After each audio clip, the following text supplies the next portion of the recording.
Hey everyone, thank you so much again for joining me on Being Transfigured. My name is Sharon, your host. Today I've got a marriage edition podcast for you, and this is, where my heart is, because not because I've got it all together, because I'm still learning, especially as a newish Christian. So there's a different way in the way we have to walk this walk as Christian women. Whereas, I've been married for 13 years. And so the way I was operating as a woman in the beginning is obviously not the way that the Bible says we should act. So today I have Mellony, who is going to walk me through her journey in her marriage with her husband. She's got not YouTube, TikTok, and Instagram, where she shares the things that she's learned. And today, hopefully, she's going to share some of those things with us and be open and transparent with you guys. So I'm going to get Mellony in so she can, have a word with us, guys. Hey, Hi, Mellony.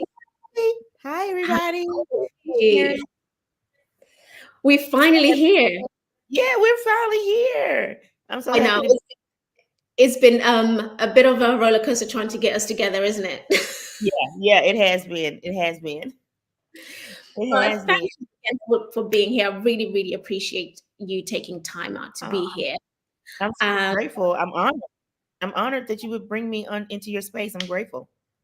no, honestly, the things that you've been sharing since you started your page, I literally resonate because I know you've probably come out of it, but I am Mhm. kind of probably still going or walking that journey now. So I'm like, okay, this is someone that has gone through it. So I need your expertise, so to say.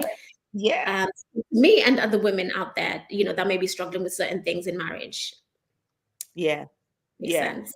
Yeah, no, it makes a lot of sense. I'm super passionate about marriage, especially just seeing women Mm, thrive in marriage. When me and my husband married 22 years this year, and so in August 31st is our 22nd anniversary.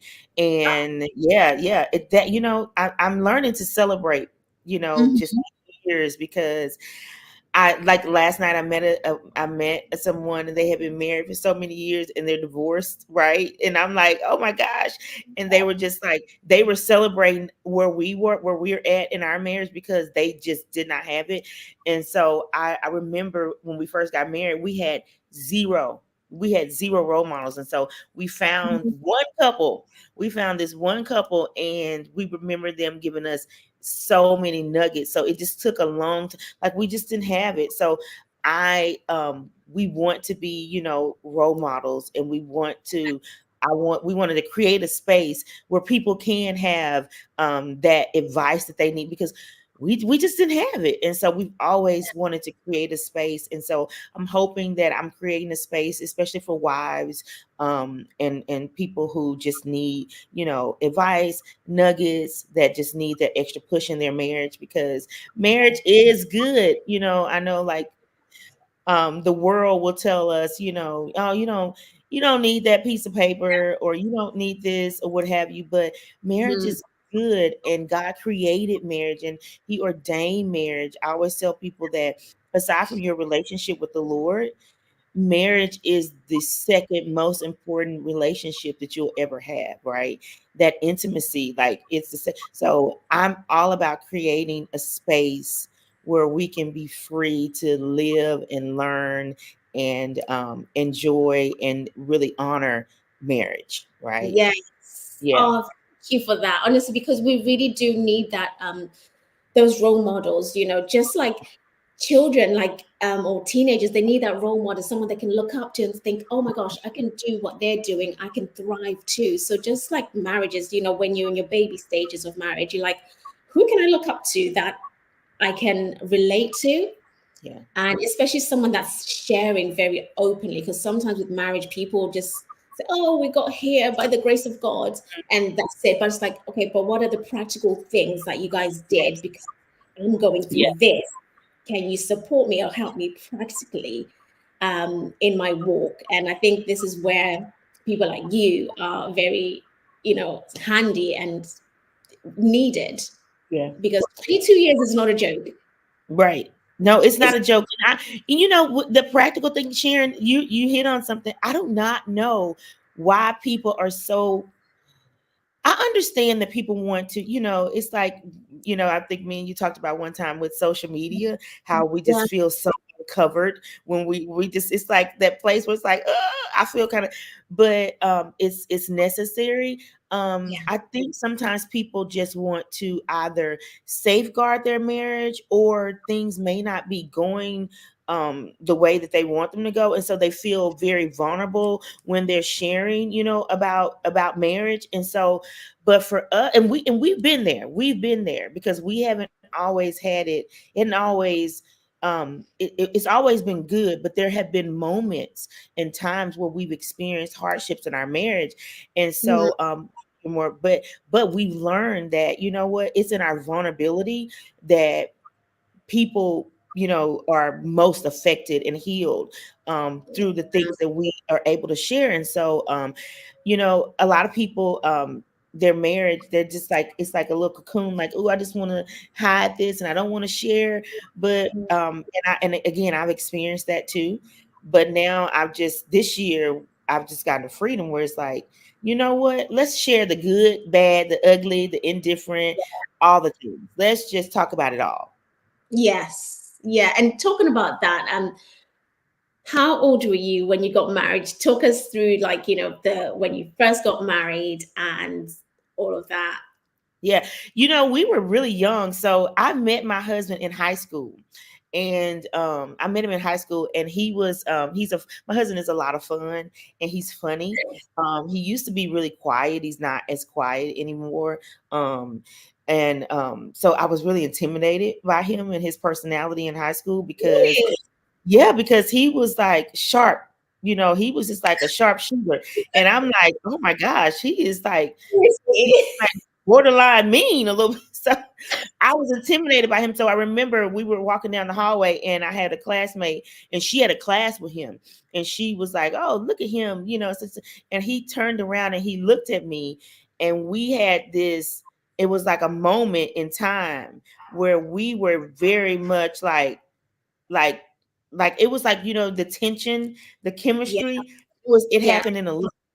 And so then I ended up going to work. I worked for McDonald's when I was a teenager, and so did he. Yep.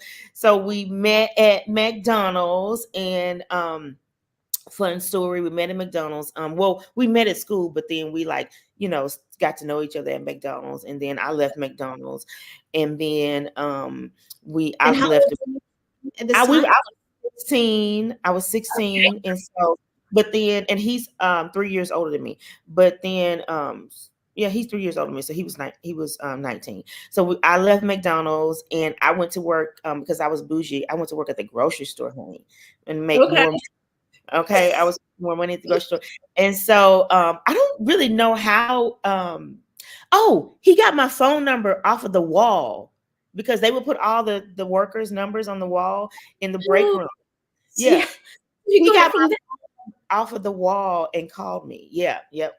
And I liked him, Sharon, but he was kind of a good, he was like, at the time I was into bad boys, right? Like Oh, I was like the little boys I would they had to be bad boys. well, He was really nice. He was really nice. And he was really nice. And so I would talk to him, but I didn't really take him serious. okay.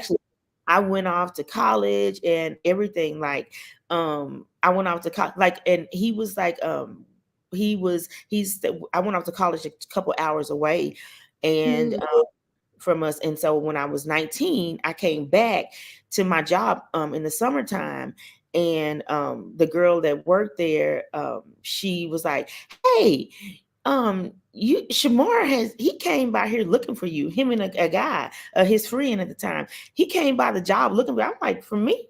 And she's like, yeah. So then I was like, okay. So over Christmas break, so I called him over that break, mm, and I'm like, why are you came on my job looking for me?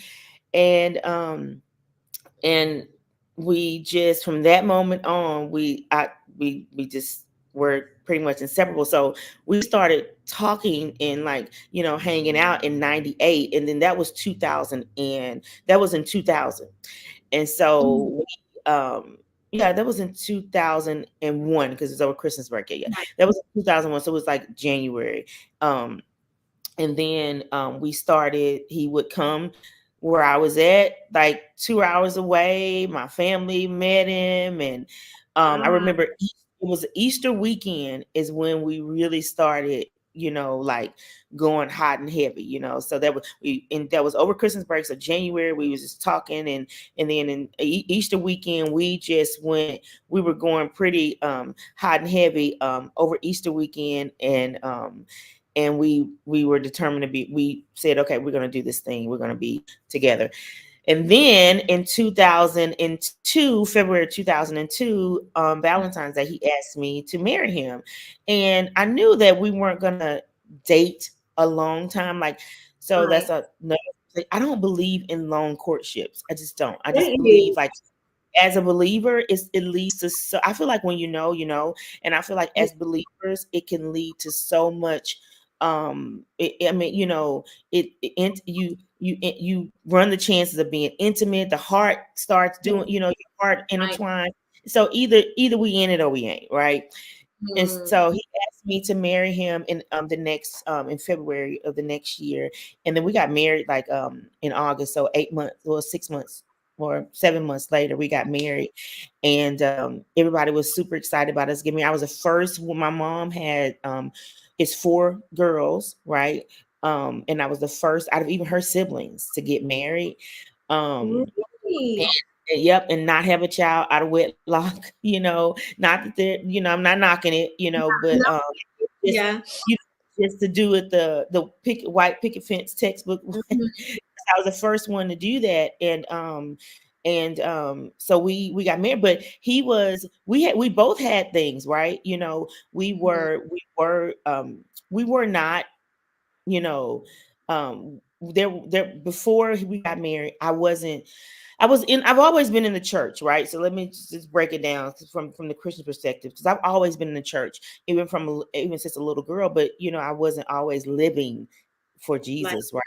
And so when we got married, I really wasn't living for Jesus until when we started dating. When we started dating, I wasn't living for Jesus, and then I just changed my whole life, got wrecked, and I just got really sold out. And so I actually led him to the Lord.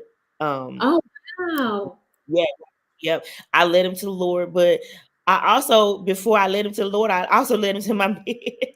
Like we were like, I led him to the bed. Like, so we were doing the doggone thing, right? So I'm just being honest and transparent. Thank you Um, for that. we were we were we were we were doing it. Like we were, Mm. and so I led him to the Lord, and This then is before marriage. this is before marriage, like in our Right. dating. So I got so convicted because we're like doing the thing, and then we got in the church and we started serving together before we got right after we got in, well, right before we got engaged, or when we got engaged. And so I was like, okay, we can't be doing this, like, and he felt convicted too, but I felt more because he's a new believer, right? He a new believer, so he like, well, I'm new at this. He doesn't know anything about that. Yeah. New, you've been sinning a long time.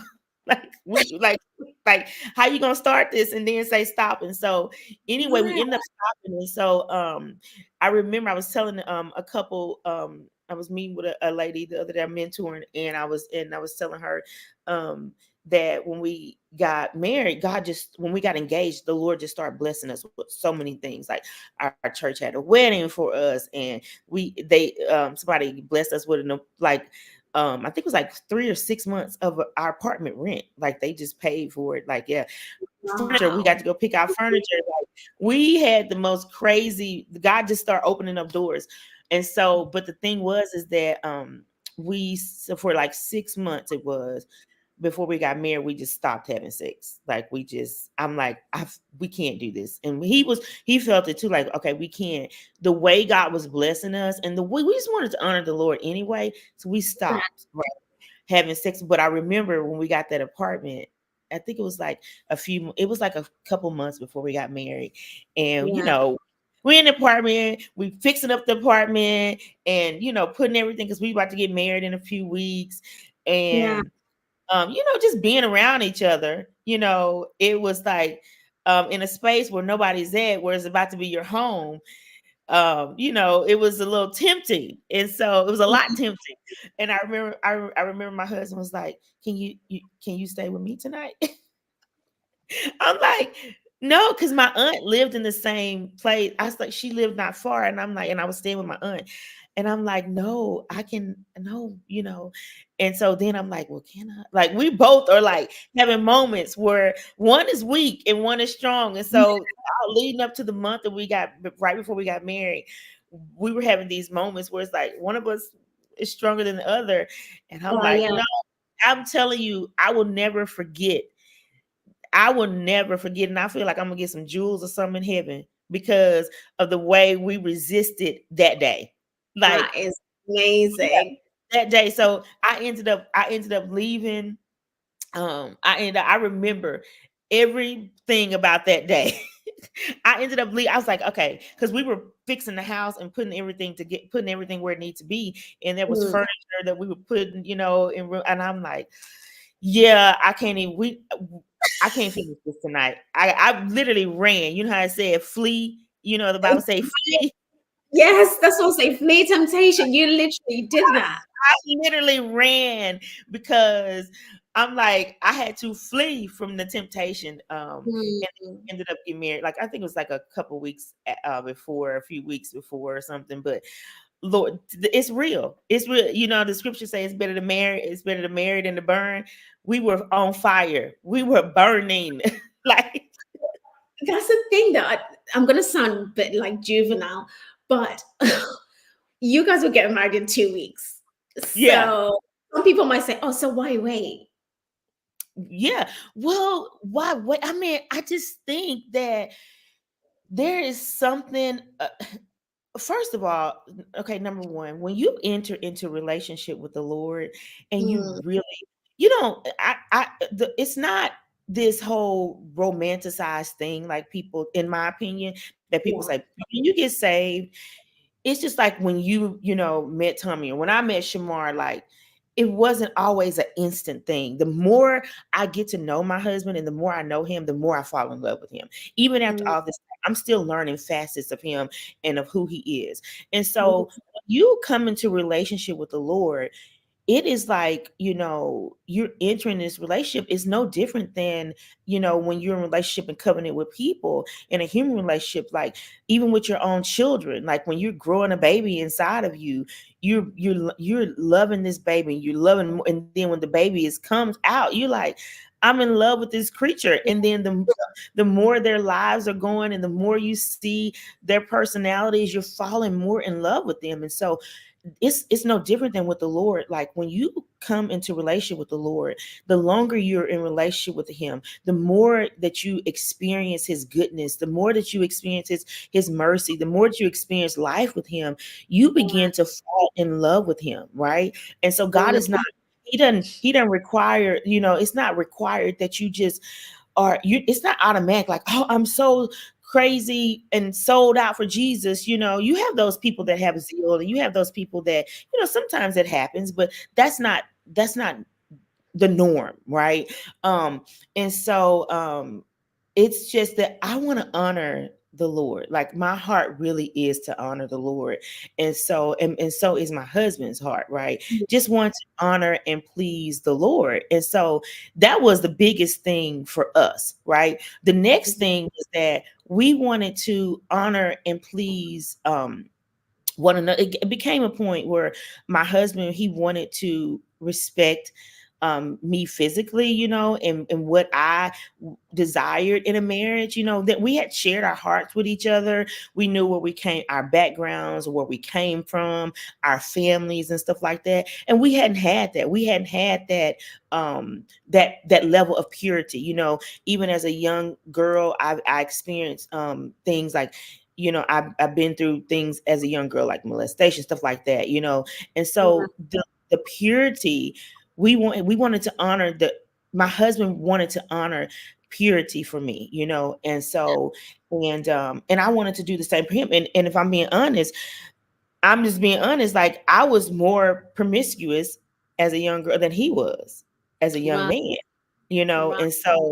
um and so we wanted to, it was just like it became a bit sacred for us. Like if we Mm, can gift each other this, if we can gift each other the gift of our physical bodies, yeah. our wedding night, and if we can, get through this part, this would be great. So we looked at it. We actually started looking at it like, okay, let's fast. Where people fast, a lot of people fast food. We were like, okay, we're gonna fast sex. Like, let's not Okay. look at it like it's a bad thing. Let's just like fast, and so because we were definitely burning, like we are very much into each other even now. Like me and my husband right now, 22 years later, we have a thriving sex life. Like it is better And and has that better. always been that way? It Like, has, because a I lot was of people go through like a phase in their marriage where, let's say, when they have children or things happen in their lives, and that kind of slips away, the sort of contact and the sex kind of slips away. Or Mhm. maybe the husband wants it more and then the wife is not into it. Has that Yeah. ever happened in your marriage? Oh, for sure. Like so 7 months after we got married, we got pregnant. And we went through seasons. I had a really rough pregnancy. My son was born 29 and a half weeks or something. He was preemie. And so had a rough pregnancy, and we, physically just trying to bounce back from that, hormonally as women, our bodies go through things, and the men in our lives, they experience the hormones and they kind of go through it with us. um and we were young, right? So we were but there were ebbs and flows in it. So it's not, yes, you're right, there are seasons and times, like when my son, he was a baby, and I was postpartum really bad. Like I went through postpartum for a couple years. Like there'll be times where I was really bad. That's a whole nother story for another day. But my husband, we would call him Mr. Mom, because he did, when I was postpartum, he was doing the doggone thing. I'm so grateful God knew who to partner me with. And but there were times where I would just physically check out, mentally check out, emotionally check out, just going through postpartum. And I didn't know. And I didn't have anybody. I didn't have, social media that I could go. There wasn't a TikTok or Instagram that I can go look up what is everybody else doing. The closest I had was Oprah, and she wasn't doing postpartum shows every day, right? And so yeah, so there were times and seasons where we would go through, and then I felt like I needed my mom, so we moved from Arkansas where to my mom, and we moved in her house, right? Oh, And in the house with her, and we were in an apartment. When we first moved here, we were in an apartment, so we had to get very creative. So our sex life wasn't always, it was sometimes situational, because we moved into a 2-bedroom apartment with my mom and my brother when we first moved here. And then we moved into a house, and then I'm like, when people are around mentally, I'm like, I can't get turned up like in the yeah. house. Like we got to, and my husband, he's like, oh, he don't care. He like, oh, I don't care. So, we just got to get creative. Like, who's at home? So there were Yeah. ebbs and flows. So no, it's not going to, no, it's very normal to have ebbs and flows in your sex life, in your marriage. And the older my son got, and he's got older, the more we're not up taking care of a baby at night. We're not as tired, Mm, we have more freedom. Financially, like financially, that affects your sex life. And so when yes, you it stress out about does. finances, who want to be, as a woman, when you stress out about finances, we kind of like shut down, men, Mhm. like that's their release. Like they want to have sex, like they want a Yes. stress reliever, right? But as a woman, and as a young woman, you don't really know your body either. You don't really know your body. Now I'm 42 years old. I recognize, I'm like, seeing it from a 23-year-old man's perspective, like, Mm, okay, sex is like good. Like it's like, you know, a stress relief. You, Yeah. some people, How would you say, what would you say to somebody, let's say they're in that position where, you know, they've just had kids. Even I experience this sometimes, like where I'm just like you say, you just kind of check out, not because you don't love your husband, but yeah, you just don't have the capacity to be like, I don't have anything to give right now. I just want right. to leave alone. I just want to be, you know, just lay there, watch a movie, or just go to bed. Yeah, But your partner's on the other side saying like, look, I need this. This yeah, is, you know, I need that release. What advice would you give to, you know, couples that are in that position, that are struggling, that are having this kind of tug of war with yeah. each other? You know, the Lord told me, and I have this little mini ebook, and I'm like expanding it. But this is what the Lord told me, Sharon, because um, He said, Mellony, you manage your time, you manage your finances, you manage your house, you manage everything. You need to manage your intimacy with your husband. Like this is a gift that I've given you. You know, I, he took me back to the garden with Adam and Eve.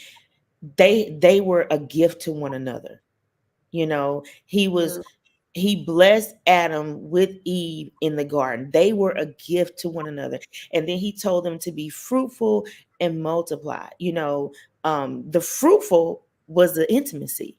You know, be fruitful.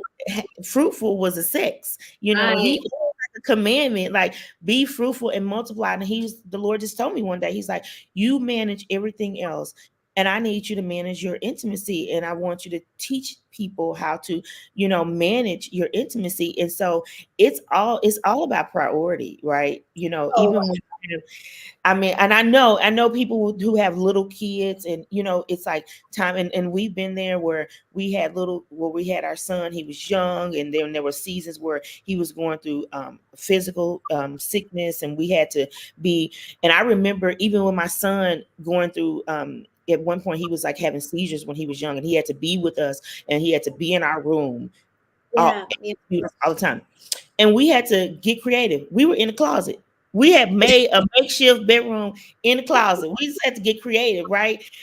So treat your relationship with your spouse. I was telling a young lady the other day that was married. You know, we was having a session, and I said, honestly, the more sex you have, the more you're gonna want to have sex. So if you It's don't, true. this is That is true.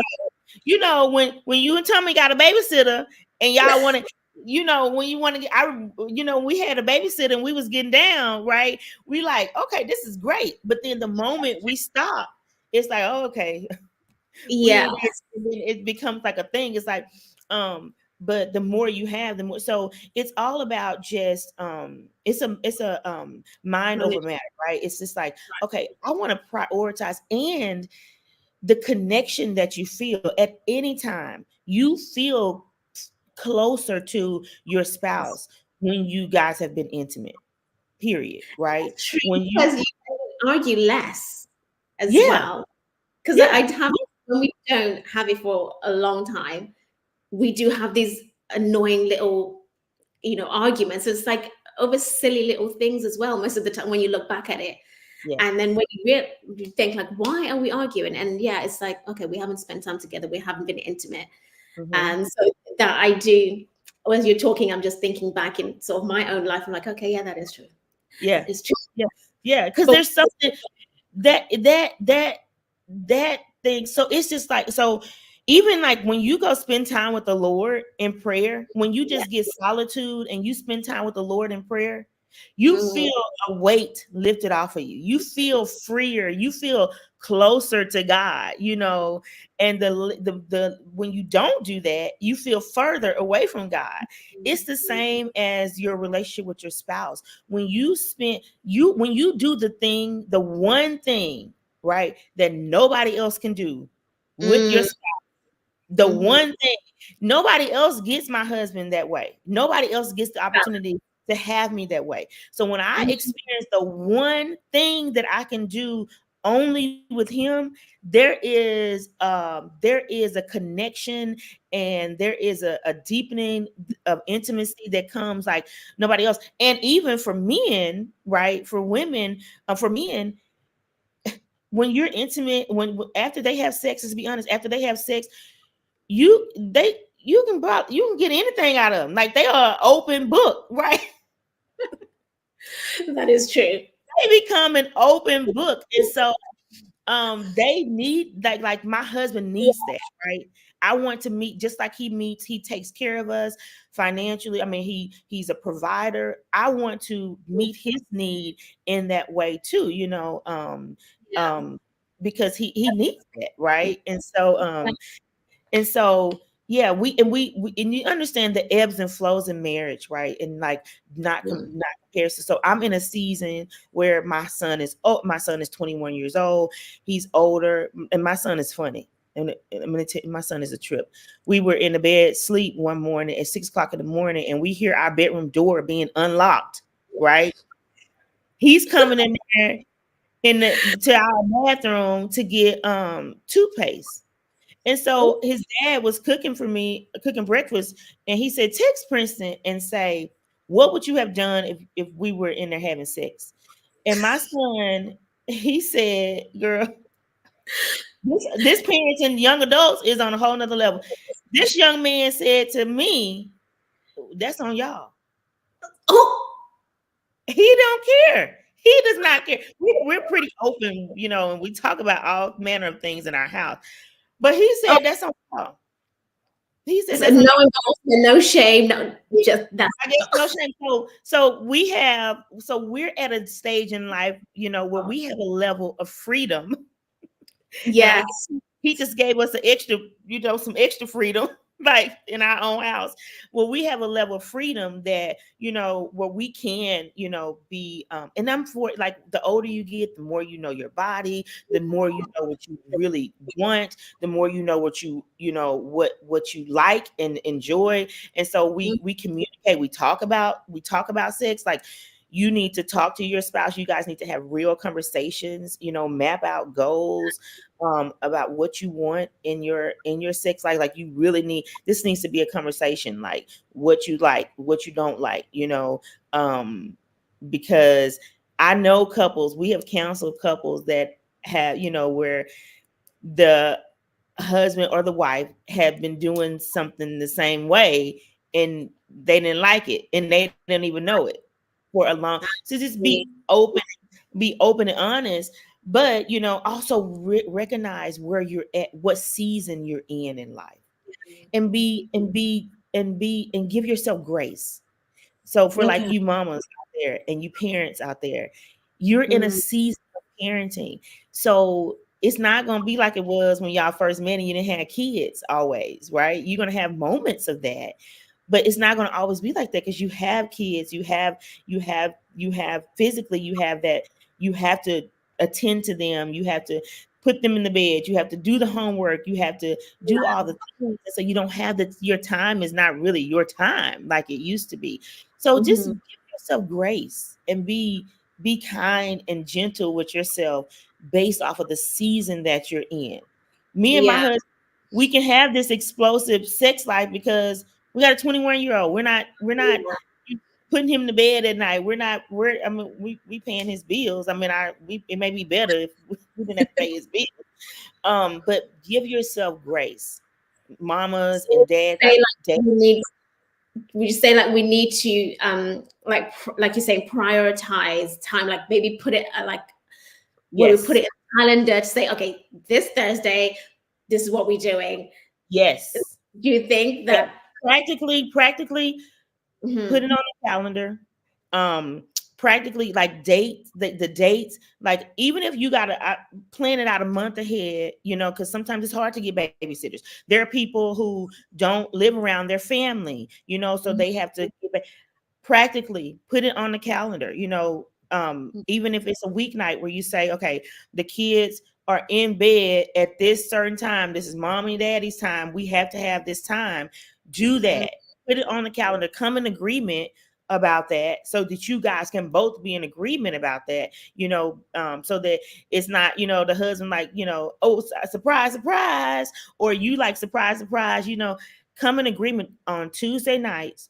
Kids are in the bed 8:30, 9 o'clock. This is a no, this is a non-negotiable. They're in the Mhm. bed and we have the rest of the night, or maybe your spouse works, like my husband, he works in the kind of late, or sometimes he would work overnight. And I remember when I was a stay-at-home mom, he would work overnight, and I was actually I got on the thing to volunteer at the school. And so on I think it was Tuesdays and Thursdays, I didn't volunteer at the school. I would Mm. stay home in the morning so me and my husband could have time together.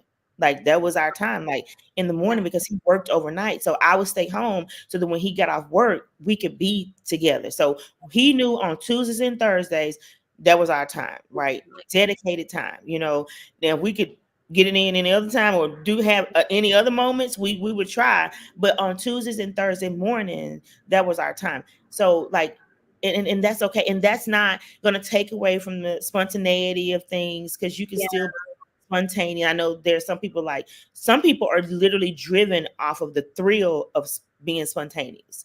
And Mm. that's that way, because we were still spontaneous. Now in when I do my one-on-one sessions, I go deeper. Me and my husband are very spontaneous, and I will give you some tips and tricks on how to be spontaneous. You would be surprised on how and where you can be intimate at and when you could be. I mean, um and so but yeah, be practically you can schedule it, like schedule Right. it as, because it's necessary. Like it is Yeah. necessary for your marriage, right? Yeah. And I think like the longer I'm getting married, the more I'm realizing that for men it is I say for men, I think for everyone it is, Yeah. because like you say, once we do become intimate, I realize that I'm also relaxed. I'm not Yeah. as on edge, I'm not as tense and just like snappy. But I know there's some times where some women do withhold sex because either like they feel resentful Mm-hmm. towards their husband. Let's say the husband might not be helping around the house and Mm-hmm. they feel like, okay, you want me to have sex, but you haven't been helping me around the house. Now I'm overtired and I'm overwhelmed. How am I going to give myself to you when I'm feeling like this and you're not helping me out? So Right. I'm not going to, put out if you're not going to help out. Yeah. Yeah. So intimacy, managing your intimacy goes beyond it goes beyond sex. So it starts before the actual act of sex, right? It starts with they say talk is cheap, and I, I do not believe talk is cheap. Talk is very expensive, and talk is very necessary. It Mhm. starts with being with conversation. When you have that kind of dynamic going on in a marriage, where it's like, oh, I'm not gonna put out, or I'm exhausted, or you don't see me, I don't feel seen. That that's a couple who are not actually engaging with each other on an emotional level. They're not actually talking. It's like emotionally they're not connected, right? So in Yes. order to for in that perspective, we need to start having some conversations, right? We need to be, we need to talk about, hey, the dynamic of what's going on, like emotionally. If I'm not feeling seen, which is really what that is, like I'm too tired, or I don't want to put out, or I've been doing this, or I've been carrying more than you are carrying, um then that is a disconnect, emotion on a heart level, right? And so when you're Yeah. not connected on a heart level, then the sex is not going to be even what you need it to be, right? So you have to be Yes. connected on a heart level, and that starts with just acknowledging that's a self-awareness. When you are self-aware, when you're aware of how you are moving and behaving with your spouse, then you know, okay, there's something going on here, there's something miss. What can I do to make my husband feel seen? what can I do to make, I don't feel seen. What can I do to feel seen? And a lot of times it just starts with a conversation, or it starts with doing something simple, like instead of, mom putting the kids to bed tonight, then dad does something simple as, okay, I'm going to run the bathroom. I'm going to make this easier for you, even because a lot of times men, they're not, as they don't communicate as well as we did. They use less words in a day. I like to say statistically, they use less words in a day than women use. However, men tend to be worker bees. They'll get stuff done. And so if you're a husband, it may be that you run the bath water for the kids, or you get the pajamas out for the kids, or they do simple things to make to ease you, make it easier for you. For women, we're more communicative. We communicate, and for us, sex is it is an emotional thing, right? So we're more like, okay, let's talk about this, or I want to tell you how I feel, kind of thing, and so and you need to hear it. And so but I've learned, even with me, I need to be able to share with my husband things, but for men, it has to be the right space to share. So I've Yeah. learned, you have discernment, and you Mm. learn. I don't share anything with my husband when he gets off work. Like when he Mm. comes in the door from work, that is not the time for me to be sharing heavy stuff with him. When he gets off work, it's, how was your day? I love you, give you a kiss, it's just real light, Right. it's, Okay. yeah, it's real light, it's nothing heavy. So just discerning, and you know your spouse, Yeah. um, Yeah.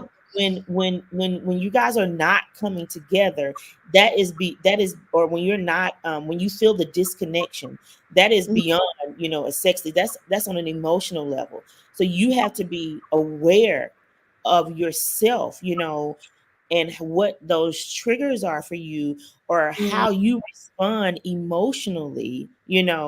um like, for example, for me, I I I when I feel disconnected from my husband, it's kind of I'll, if I feel the disconnect, I'll get real quiet. And I'm not a quiet person. Like I communicate, I talk, but I'll go inward and I'll get quiet. So if I get quiet, my husband's gonna be like, "Oh, what's going on? Um, Like, what's happening with you?" Then he does what I call check-ins. He starts checking in with me. Like, I'm probably gonna get a few more calls in the day, while he's yeah. at work, because he's like checking, like, what's going on with you, um and so so I know that about myself too. I know Yeah. that about myself. And I don't even know, like, you do things that you don't even know you do. So I don't recognize Yeah. it always immediately. Mhm. I realized that, oh, I'm doing this inward thing again. So Ah, it's times for him to, pull me or bring me out of it. But yeah, it's on an emotionally, you want to check in with your spouse, even if even if they don't respond the way you respond. You want to be self-aware. You want to be aware of how you respond to things, and then you want to begin to learn how your spouse responds to things, and mm, check in with them. And it starts right there. Like, even like, you hear it all the time, everybody talks about it. Sex doesn't start during the act. It starts, you know the night before, the morning of, like, when you wake up in the morning, how you guys respond to each other. But yeah. self-awareness, being aware of how you respond to things, or aware of what's going on in you emotionally, that right Mm, there is like the biggest thing ever. And being aware of how your spouse does too. that's amazing. That's Yeah. So I just want to go back to you saying about talking about trauma that happened to you, with the molestation as a young woman. I've had something similar happen to me as well, but and I know a few people that's happened to, but we know now, we live in this day and age of social media. We know that these things do affect us, and I think I just got reminded when you're saying that you do this quiet thing where you go inwardly. I do the same thing. And I was just wondering, I wonder whether that is connected to that. I don't know. But how do you find that that has affected you in marriage, or has it affected you in marriage in some Yeah, way? yeah. It for me, just through the years of counseling that I've experienced, when I'm going inward, yes, um that is a trauma response. When Mm-hmm. I go inward, it's a trauma response. Because I can I, I can cut the whole world off, right? Like I can cut things off. I can not answer my phone, not talk on my phone for weeks. That is a trauma response for me, even from when I was experienced. So I've learned that about myself. So yes, for me, in my case, it is directly related to the trauma that I've experienced as a young girl and throughout my life. And so, yeah, so yes, that is for sure a trauma response. Right. But going back to intimately how it has affected me, it early on in my marriage, and there are things that I would call them quirks Mm. and things that would happen, in our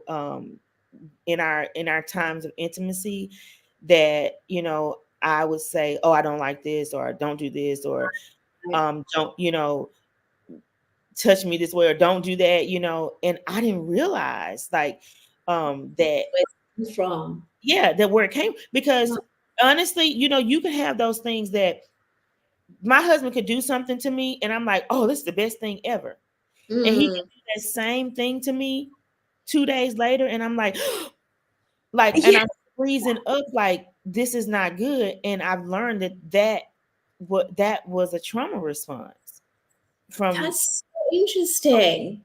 from before, he could touch me in a certain way and it's like, oh great, and then Mm.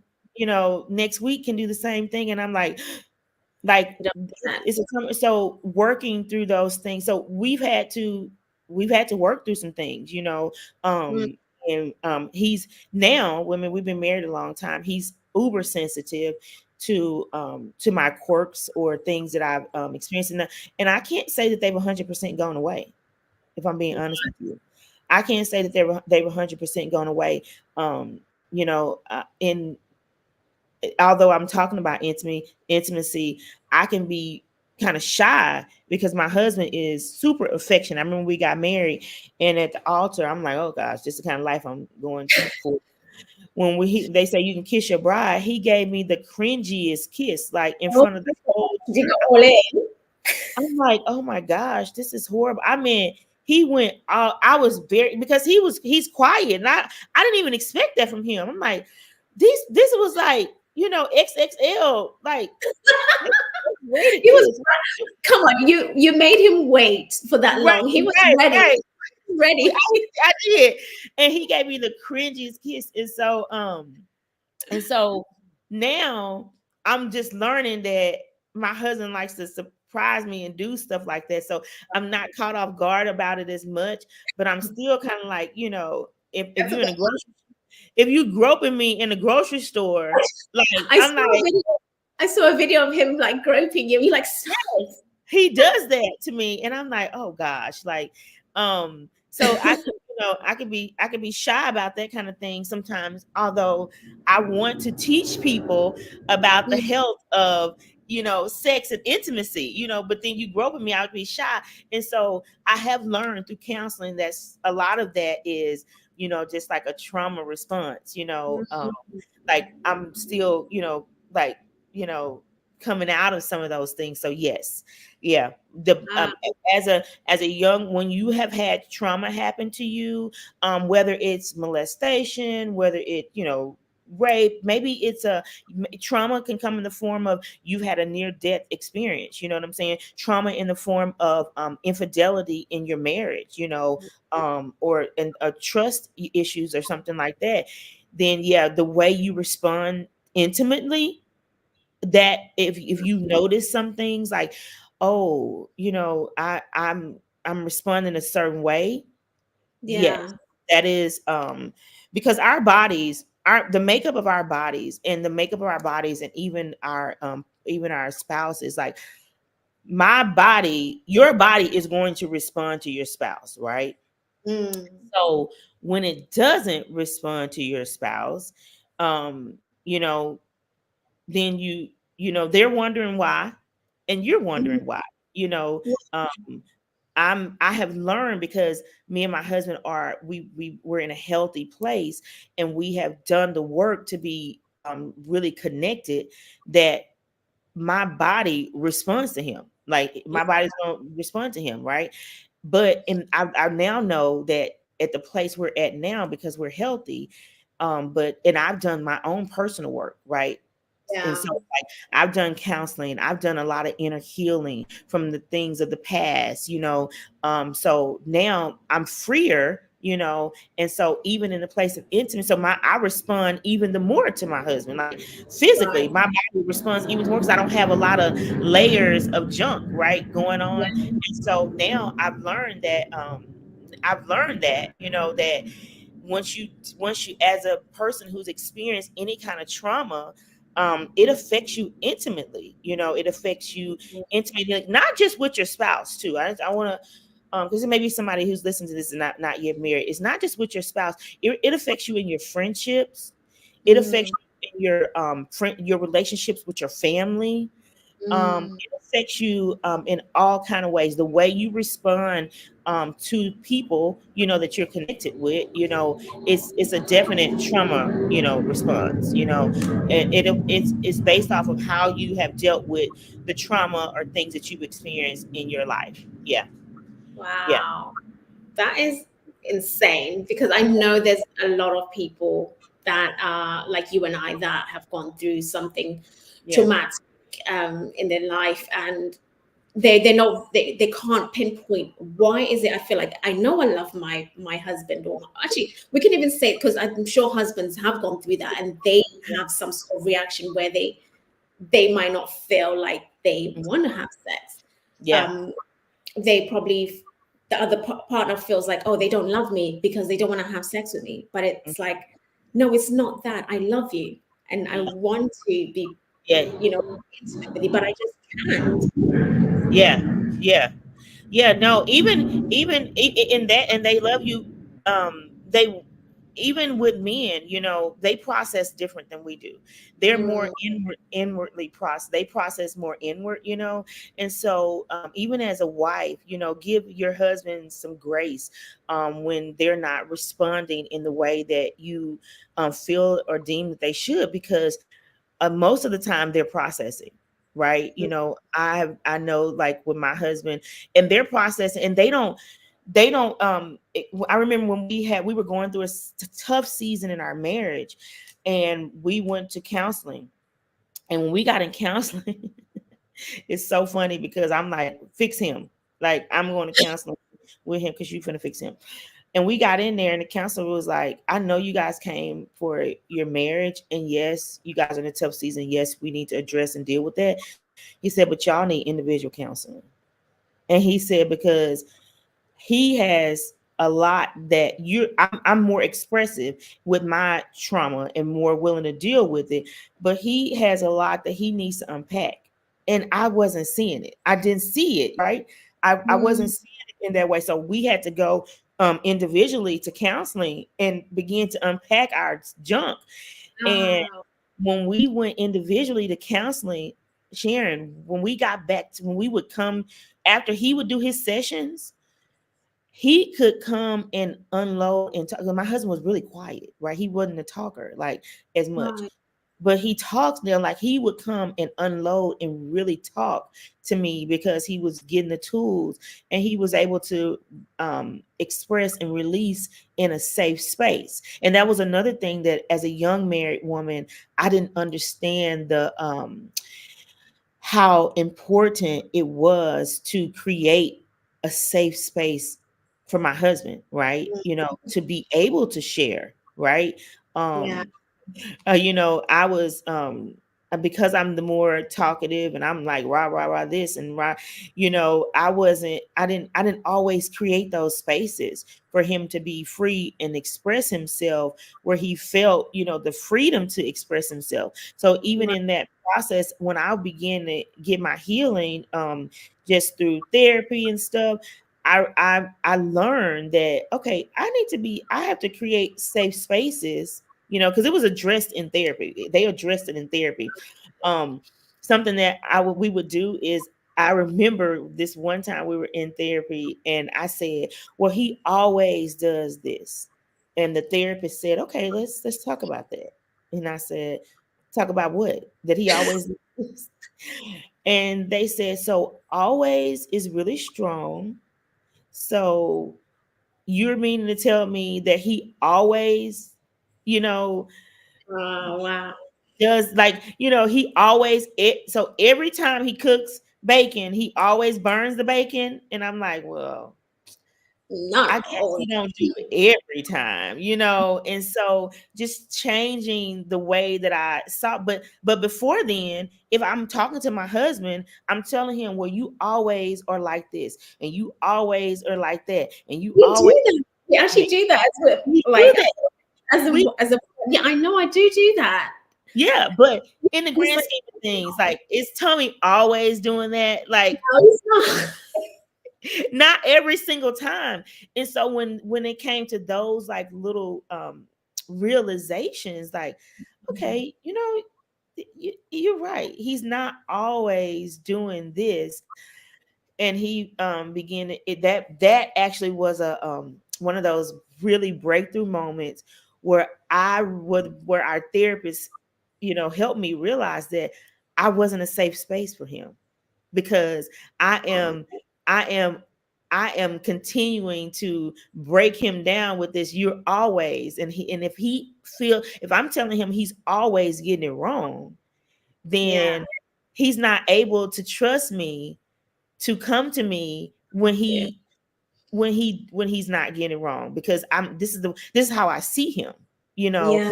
I'm seeing him as, you're always wrong. You know what I'm saying? So sometimes I have to be able to see him as good and as, right. And so when I began to do that, and it opened it up where I was able to be a safe space for him. And Mhm. granted, for me, and this is pretty typical for women, for our spouses to be a safe space for us, right? This is men. They're in their masculine. They're they men, they learn to live in their masculine. They know how to live in their masculine. Women, we don't know how to live in our feminine, right? We're in and out of being masculine and feminine. We want to be, and so We're emotional. We're emotional sometimes. yeah, yeah, we're emotional, and then we're emotional until we don't want to be emotional, right? And then we put up a wall, and we're like, I got this wall up. I'm tough. I'm this, and I'm, They um, don't come to us and it's like, oh, why didn't you check on me? It's like, yes, yes, yes, yes. Because you put up a whole brick wall, like I didn't check on you because you told me not to. You oh, literally told me, leave me alone. Don't bother me. help us, Mellony. Help us, please. Yes. So how So, did you get past that? How did you become that safe just space because, where go ahead. Sorry. no, I was just saying, how did you become that safe space for Well, him to I be began to see him as good. Like, so that's why I say it was a very pivotal breakthrough moment for us in therapy, because I realized that my husband is not always hurting me. He's not mm, always trying to, do something that I don't like. He's not always the bad guy, right? He's not always this. And when I began to realize that, okay, my frame of thinking is that, this is how he is always 24/7. This is what he is. And this is why he doesn't feel as open to me. He doesn't want to be open with me as much, because I'm not creating a safe space for him, because I see him this way. yeah. That was major breakthrough for me. So the help is that really, in the grand scheme of things, we really have to begin to see. I mean, I know, there are moments where we can get under each other's skin, but as a wife, seeing the good right? You know, I think it's a scripture. It's not. I think it's a scripture in Proverbs that says, um, I something about living on top of the house. I'd rather be on top of a house than live with a nagging, quarrelsome woman. You know, Verse. right? So I had to. And this is. I know this is very elementary, fundamental, but I stopped being nagging. I stopped being quarrelsome. Like I stopped it with the always, and I just start really seeing the good in him and not making him feel like this is a place that he lives in. Like you live in this negative space in my mind, or you live in this negative space in our marriage. And I just start seeing him as, you know, the good in him. Like, yeah, you don't always, yeah, you know what he always is a provider. My husband has always been a provider, right? So there are things I can say, you always have been a provider, right? But I don't always not feel seen by you, you know, but then yeah, I was saying, well, you always don't even see me. And it's yeah, like, that's not true. You know, that's not true. It's really not true, right? And so it's a shifting of a mindset, you know what I'm saying? Just like shifting our mindset and really seeing the good in what we have right in front of us, right? Because why did you marry? Why did you marry this person? If they're always, if you don't yeah. ever feel seen or feel hurt, why did you marry this person? Why did you enter a relationship with this person? You know, and so shifting that What mindset. and that's really good because I do agree with like calling out the good in the person and just telling them randomly like thank you for providing, thank you Yeah, for this, thank you for that. But I know as well there's some people that might say, okay, I've done this, I've tried this, my yeah, husband is not, he's not reciprocating, he's not doing that for me, I don't feel like staying still even though I'm doing the things that God has said to me to yeah. be that, you know, that submissive wife, the meek and humble wife, the wife that's always, you know, loving and calling out the good in him. But I don't get that back. Hmm. Like, no matter how long I've done this, I'm not getting anything back from him. What can I do? What can you do? Because we You do see other stories of yes, men. asked me this question a couple of weeks ago. And what I did was, and what you can do, the best advice I can give anybody about marriage, and to experience freedom and health and wholeness in your marriage, is you cannot be selfish. You know, Mm, you have to take, you cannot be selfish in marriage and make everything about you, right? But at the same time, and two things can be true at the same time, right? But you also have to focus on what you can change, and what you can change is you, right? mm, You can change you can fix you can go. At this point, if you're at the place where you've done all the things and nothing has happened, then I'm encouraging you to let's go on a journey with Jesus. Like, let's go on a journey with you and the Lord, and you allow the Lord to change your mindset. I remember when I first got married, and the book by Stormy O'Martin, The Power of Praying Wife. And yeah. the one thing that she says in there that I read it when, I think it was before we got married. She said, we're always praying that, she said she was praying that God change her husband, and we good for that. I done prayed them prayers. Oh God, fix him, change him. Oh God, please change him. Right. And she Look what said, you're doing. right. But the one thing that the most important prayer that we can pray as a wife, even as a husband, is, Mm, Lord, change me. amen. God, change my heart, change the way I see things. And I promise you, this right here, I promise you, when you begin to pray, God, change me, change my heart, change the way I see me, change the way I see you. Like, do that work in me. I promise you, it's going to change the whole dynamic of your marriage, of your relationship, of how you see your husband and how your husband or your wife sees you and how they respond to you, it's going to change everything. And so my advice is, if you've done all the things, it is now time for you to go on a journey with the Lord and allow the Lord to really change your heart and your mind, and do it with God. I know everybody's not, done, is not saved or what have you, but it's, or maybe they're not, they don't believe, or they're not walking with the Lord like that. But just a simple prayer, just God, change my heart and change, because we can't fix people. That's another thing. We want to fix people. We want to fix, and a lot of people marry to fix. Yes. And so then they get in these marriages and they think that a piece of paper or the I do was the fix, and it wasn't the fix, right? A lot of people marry. Yeah. I thought that when I got married, it was going to change. It was going to fix the depth of loneliness that I experienced, and it didn't. Marriage doesn't fix your loneliness, people. You still be lonely. Marriage And does not. marriage amplifies certain things. Yes. It brings it out of you. And I feel like it's like a training ground for a lot of us, especially like if you had trauma and then you just kind of shut it down and kind of locked it away and throw the key away.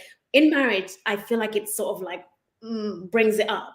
Marriage and having children. I was just going, yes, marriage and children. It amplifies. Yes, it does. Because here's like marriage. So think about it. In the Bible, Jesus, so it says the bride and the bridegroom. The church is the bride, right? In the Jesus and the Trinity, they're the bridegroom. And so it's like a mirror. When we come into relationship with the Lord, it's like a mirror. So when you're in your marriage, your husband is like a mirror. Literally. Your children are like a mirror. It brings you face to face with you.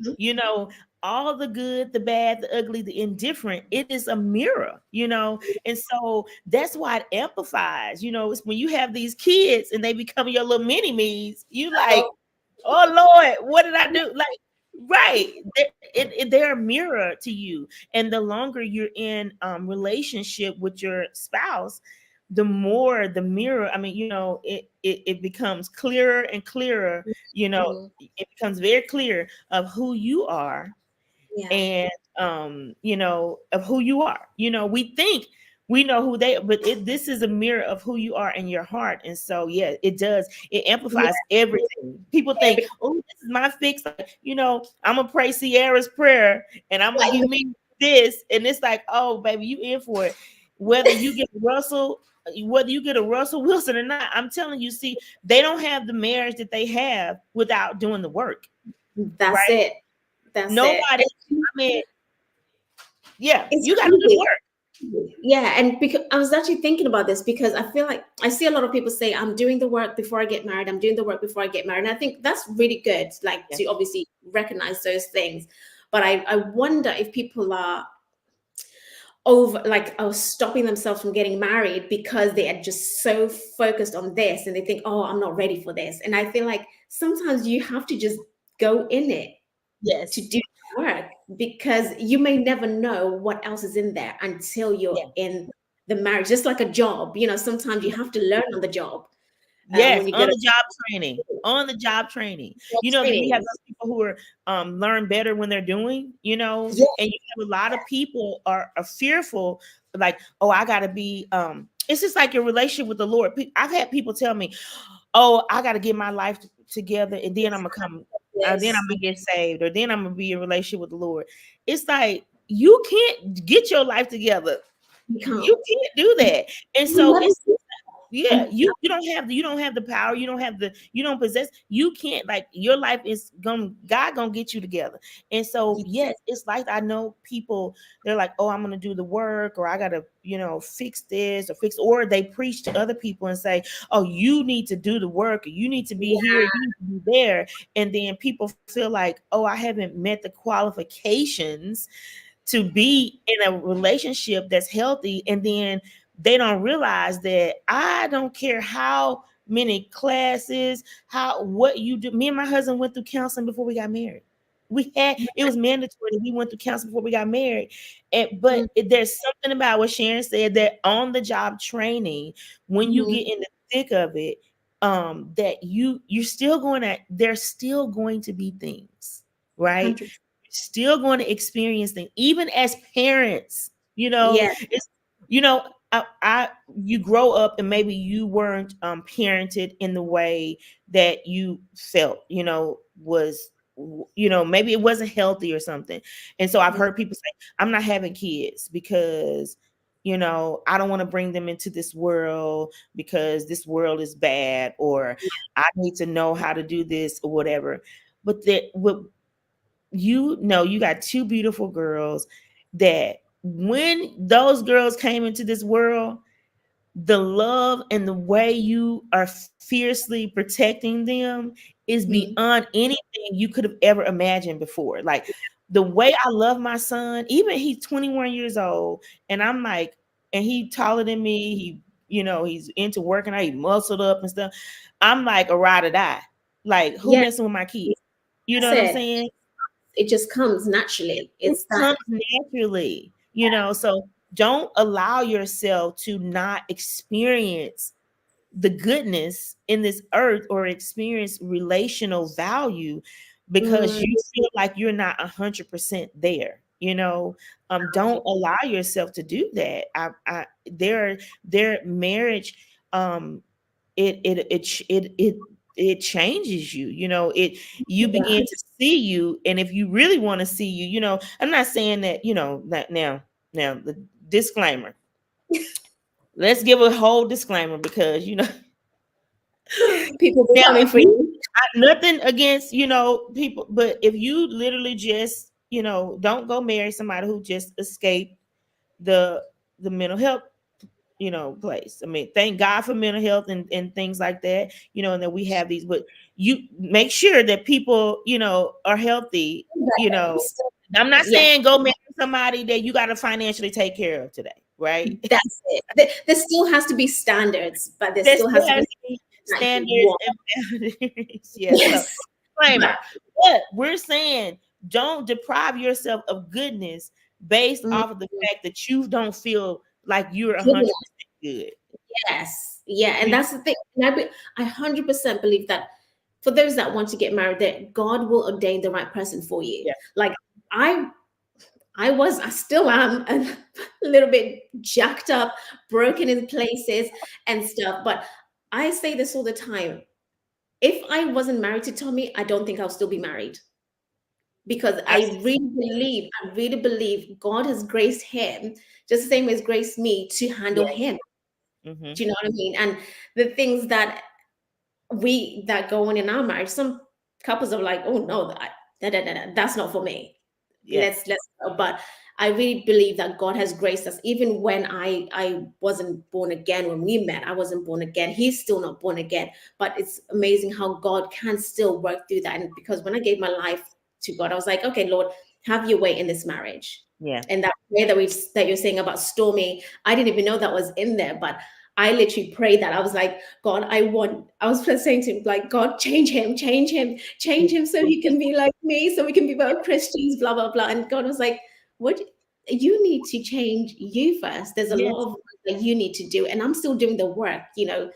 6, 7 years in as a Christian, I'm still doing the work in. But the beautiful thing is that I've grown through that with my husband, and he's seen the changes as well. Yeah. So, Yeah. You know what? And I tell people that you are the you are the you are like the Bible, right? You are a walking Bible to your spouse, yeah. right? You are the closest that they're going to get. You are the evangelist, you are Mm, the prophet, you are the preacher, you are the pastor. And so steward that relationship well, steward your heart in that relationship well, because even if me and my husband we both saved, but I am still the Bible to him. I'm still the pastor to him. He sees me as all of the, like, he see the way he sees me and the way your spouse sees. It's not just for people who are saved. You're it, right? So when you can steward your heart well with your spouse, even if they're not saved, Mm, they're in relationship. There's a relationship and a exchange that's happening with them and the Lord. mm, I actually love to see people like hear testimonies like yours. Okay, he's not saved, but I'm telling you, the way you are stewarding your heart, there's still a relationship and exchange that's happening with him and the Lord based off of proximity. You know what I'm yeah. saying? So I'm always careful about that, even in any relationship, in my relationship with my son, in my relationship with my neighbors, people that I don't know. I want to steward my heart well so that when they see me, they see Jesus, because, Mm, this may be the closest they get to it, So, and I'm super sensitive to, especially marriages and people who are married to people who are not saved, because, I mean, that's your assignment. Like your assignment is to steward that relationship well to the best of your ability, and to be a light, to them, and to literally love the heck out of them. Like, yeah. Yeah. love, like, I mean, lavish them with love, and so that's actually, that's cool. Oh, That's thank you. cool. It's not easy. It's not easy. Don't get me wrong. Because sometimes, because when I got saved, I think I probably spoke about this before. I went through a whole transition where I did not wear makeup. I didn't have hair, I shaved my hair off. I was just like, it's just me and the Lord. But there was a purpose now looking back Yeah, yeah, yeah. of why I had to do that. Obviously, part of it was a bit of a vanity that God wanted to just strip me off, because I was the type of girl I would never feel comfortable going out without makeup. Mm. So it's that I was just like always done, my hair's always done. I was just, yeah, and that's another testament for another time. But that was something that God was walking me through. But then, he was like, I like you when you put, when you dress up a little bit, and I still do want you as Yeah, Sharon. You know? yeah, yeah, I don't lose you. yeah. I used to struggle with that, because when you become born again and you're in a marriage, you're like, I'm torn. How do I act? How do I present myself? Right. Uh, but at the same time, men are visual beings. He probably remembers that woman that I was when we first met. So it's just still trying to still honor God, but be pleasing to your husband. Right, right, right. Yeah, you Yeah. know what? A lot of times when people get saved, um, we can get real religious. Like, because you really want to go all out for God, right? You want to go all out for God, but we don't realize that, okay, I just entertained a whole religious spirit, in my going out for God. I just entertain a whole religious spirit. Yeah. And so we don't always understand, we don't always, realize it or recognize it. Yeah.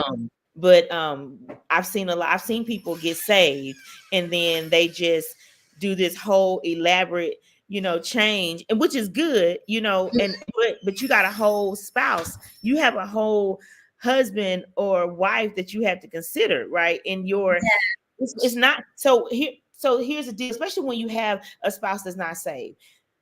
God doesn't save you um to change you in who you are and who you were when you got married. God honors the marriage. He honors marriage. And so he don't want, you to just, I mean, he wants you to change your heart, right?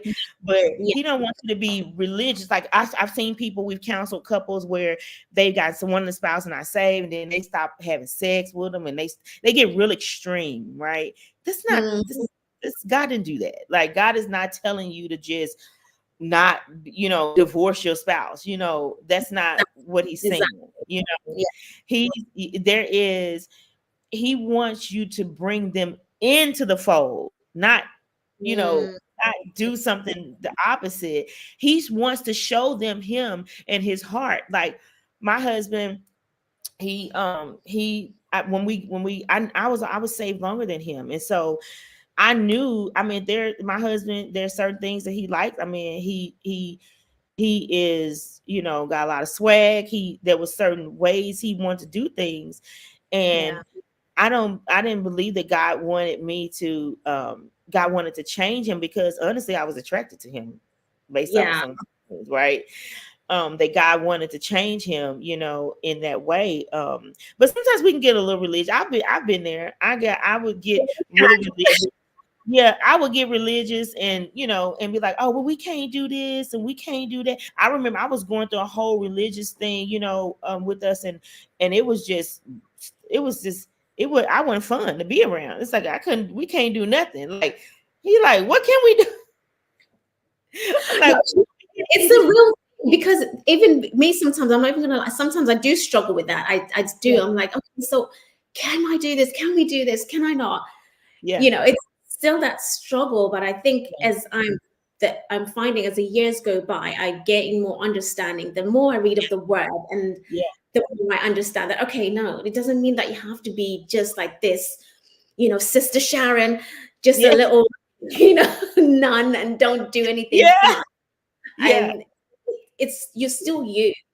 Yeah, You still yeah, be you're like still you. You don't have to different. be yeah, you're still you. Like, and you know what? I remember I have a friend that's in a different part of Texas, and she's a pastor.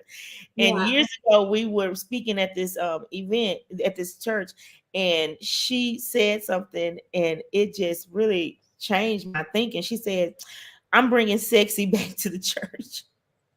And she's like, and you're a married woman. You need to allow the Lord to allow you. You need to let the Lord allow you to be sexy, for Mm, your spouse, or to bring it back the way you need to be. And I know they got, I'm very demure, and all that. yeah. You can be sexy and demure, but don't strip Yes. everything away. You know what I'm saying? Don't strip it all away in the name of, I mean, just because you feel like, I have to be a certain way, even and another thing is that my convictions are not going to be your convictions.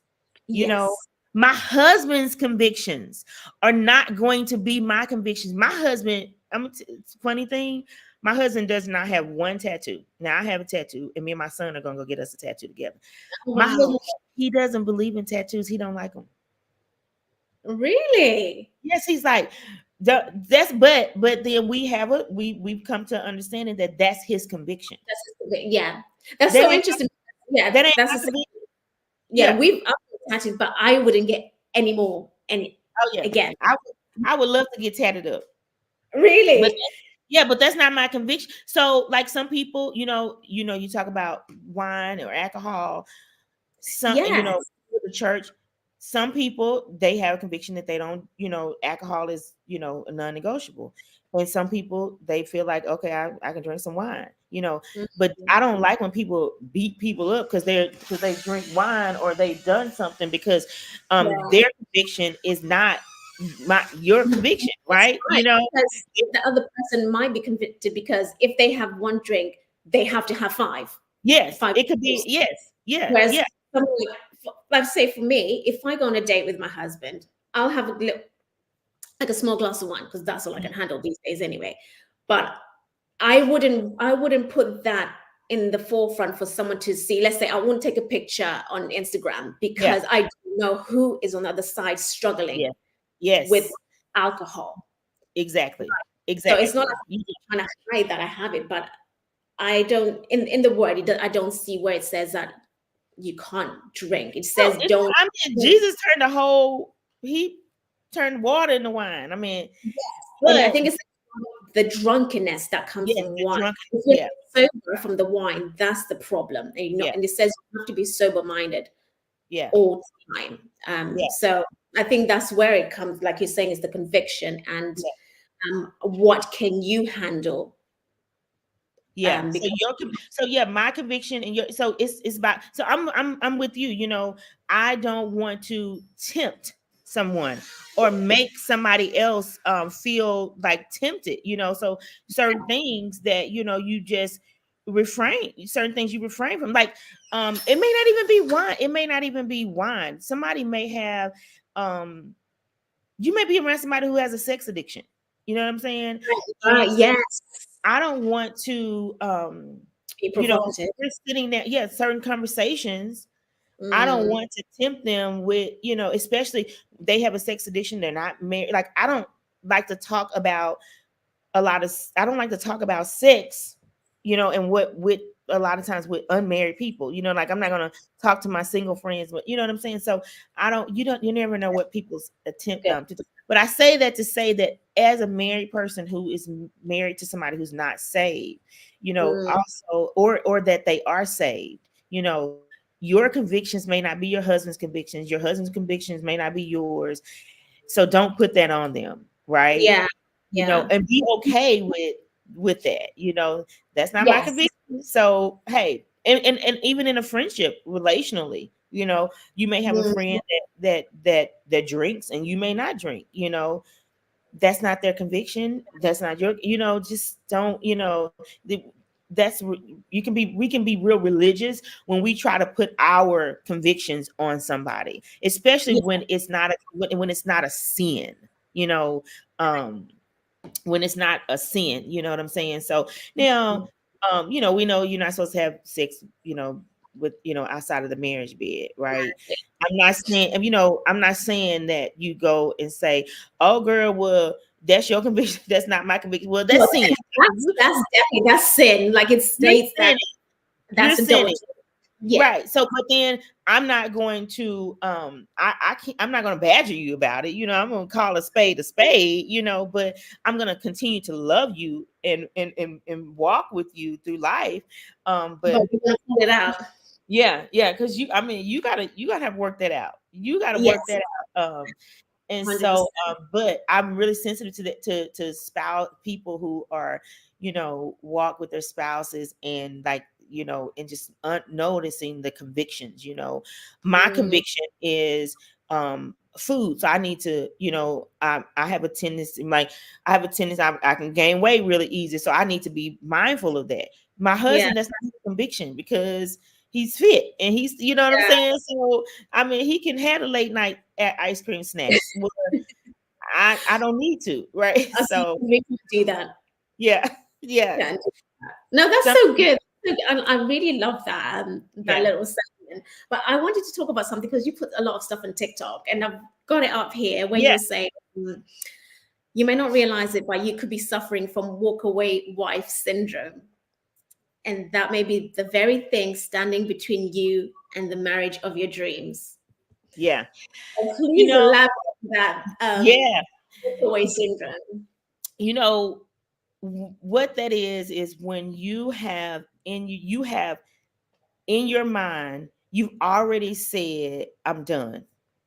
I ain't even gonna give it a chance. Or you said this when we said, if this happens, oh, it's over. Yeah. Mm. Or you said, oh, I'll never do that. Oh no, honey, this will never happen. Oh, I would never allow. And you have already said it and stated your case, and you've Yeah. already drawn a line in the sand and said, this is where I stand on this. So what's happened is when that thing has happened, and it nine Mm. times out of 10 is going to happen because you said if this happens. So 9 times out of 10 it's going to happen. So because that thing has now happened, you are Mm. living in a state of mentally, I like to look at I'm in a counseling.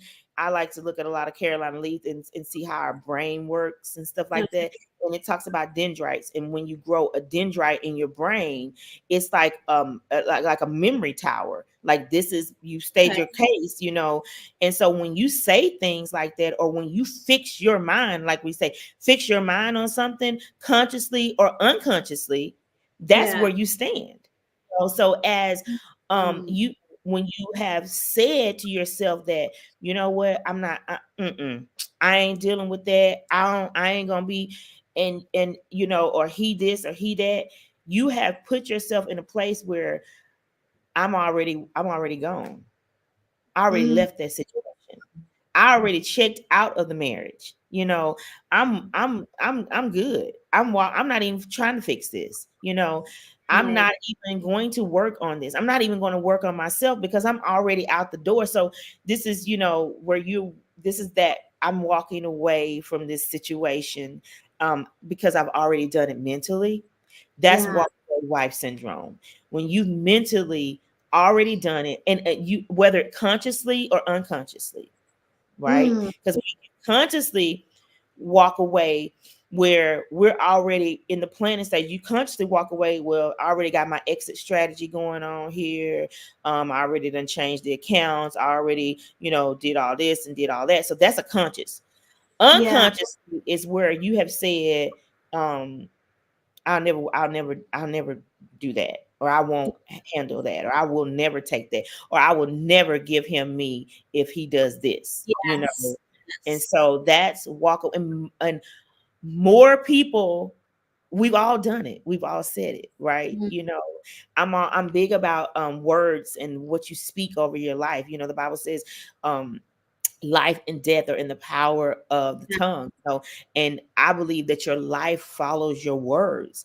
And so when you've spoken something and you put it out there, then that has opportunity to manifest in the natural.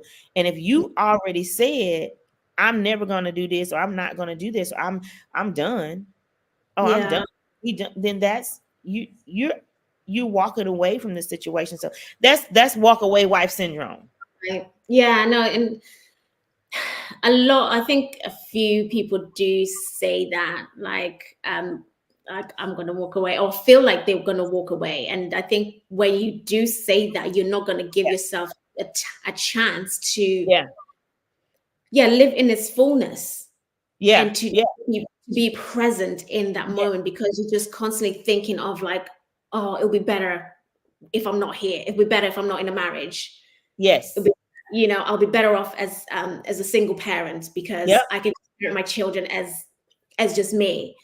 Yep. And Yep. you kind of stopping yourself and your family from Right. experiencing like a great family or marriage. Yeah. And Really, we do that. We do that. You do that, and you rob, like you said, you rob your family, you rob mm, the relationship of the fullness because you've mm, already checked out. You know, yeah, you checked out. You're not even in it. You know, and this happens. It happens more than anything when people have experienced infidelity, you know, or some kind of trauma in the marriage. You know, maybe there was some kind of trauma, maybe a financial trauma, and then it always have to be infidelity. There's sometimes, you know, there a spouse had hidden money or was hiding money. That's a mm, big trauma in a marriage, you know. So people tend to really be traumatized, like yes, behind, you know, financial things, you know. So it's not just infidelity when somebody's you know, having an affair or doing something like that. People, they just check out. But then you have people that check out and say, if he ever, you know, did this to me, or mm, if this ever happened in my marriage, if I ever feel like he don't like me, or if I yeah, ever, then you checked out, and you don't really realize that your life follows your words. Like, for yes. instance, with kids, we have kids, and people, I always laugh at people to say that when they say my child would never do that. I know. Oh my gosh, we've all said it, and our kids have Yes, listen, and they gonna do it just because you said they gonna do it, right? So you done just set them up for done. failure. There's a lot of things that I thought my child wouldn't do, and honey, No, has you're he doing it. surprised me, you know? And Mm, so it's as simple as that. Your life follows your words, right? What yeah, you what you think on, what you think that those kind of things are going to what you think on. The Bible says think on things above and not yes, beneath. You know what I'm yes, saying? What you meditate on, you will begin to see. those things happen, so in your life. And so yeah, as that is the walk away wife, it can be the walk away husband. When you Mm, have checked out, and that is what you've said, then that is what that is. yeah. Oh my gosh, that's so true. But Yeah. one piece of advice that I got as well, I think when I became born again, and with me and Tommy, we're kind of going through this crazy turmoil during that time as well. I went to one of my pastor's wife at my old church, and I was just telling her about the situation, and she was like, "Whatever you do, do not ever mention the word divorce." Um, Yes. at that time, the things that had happened, I was thinking, oh, maybe God's saying that I shouldn't be with him. Yeah. Maybe God's saying we should divorce. But then I was started reading the Bible where it says, like, if you get saved and you're with an unbelieving spouse, you stay as you are. That's in the Yeah. New Testament somewhere. Yeah. It's saying don't divorce them. You stay there because they're Yeah. sanctified, they're made holy because of you. Yes. Right. So that was like, okay, cool.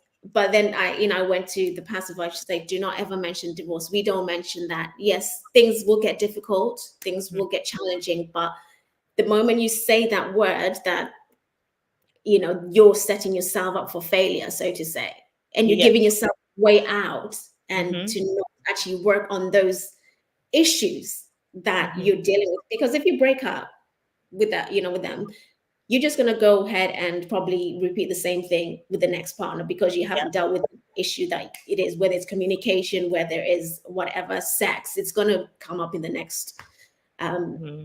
marriage if you get married again. Yeah. Yeah. So that was Because there's a about people who get a divorce and they get Mm, remarried, they tend to, I think, they remarry, and they're going to get divorced. Like the percentage of them getting divorced is even higher, very- because they just took a bunch of junk into that relationship. They were, and they didn't want to work on it in the first one, yeah. and so yeah, and I'm be honest with you, me and my husband have done a lot of work, and ain't no other woman finna get. We done worked hard together, like, baby, you not finna reap my benefits. My labor, baby. I know I have labored. You not finna reap the benefits That's of my labor, of all this hard work that I done with this man throughout the years. No, it no, ain't happening. You go no, get and someone else. you're not going to give Find your hard somebody work. else. Yes, get somebody else to do it. Like, it's not happening. No. So this is to death do us part. We 100%. No, it's so true because it is a labor of love, because you put yeah, blood, sweat, and tears, and he's also invested in you, like the yeah, man invested in us as yeah, well. So it's yeah. just a thing of starting over again. Yeah, Like, start. Yeah, who wants to do that? I often feel a lot of compassion for people who've had spouses that passed away, yeah. and stuff, because this is a start. And then the dating pool nowadays. Oh, apparently it's not that great. I hear it's I, not that great.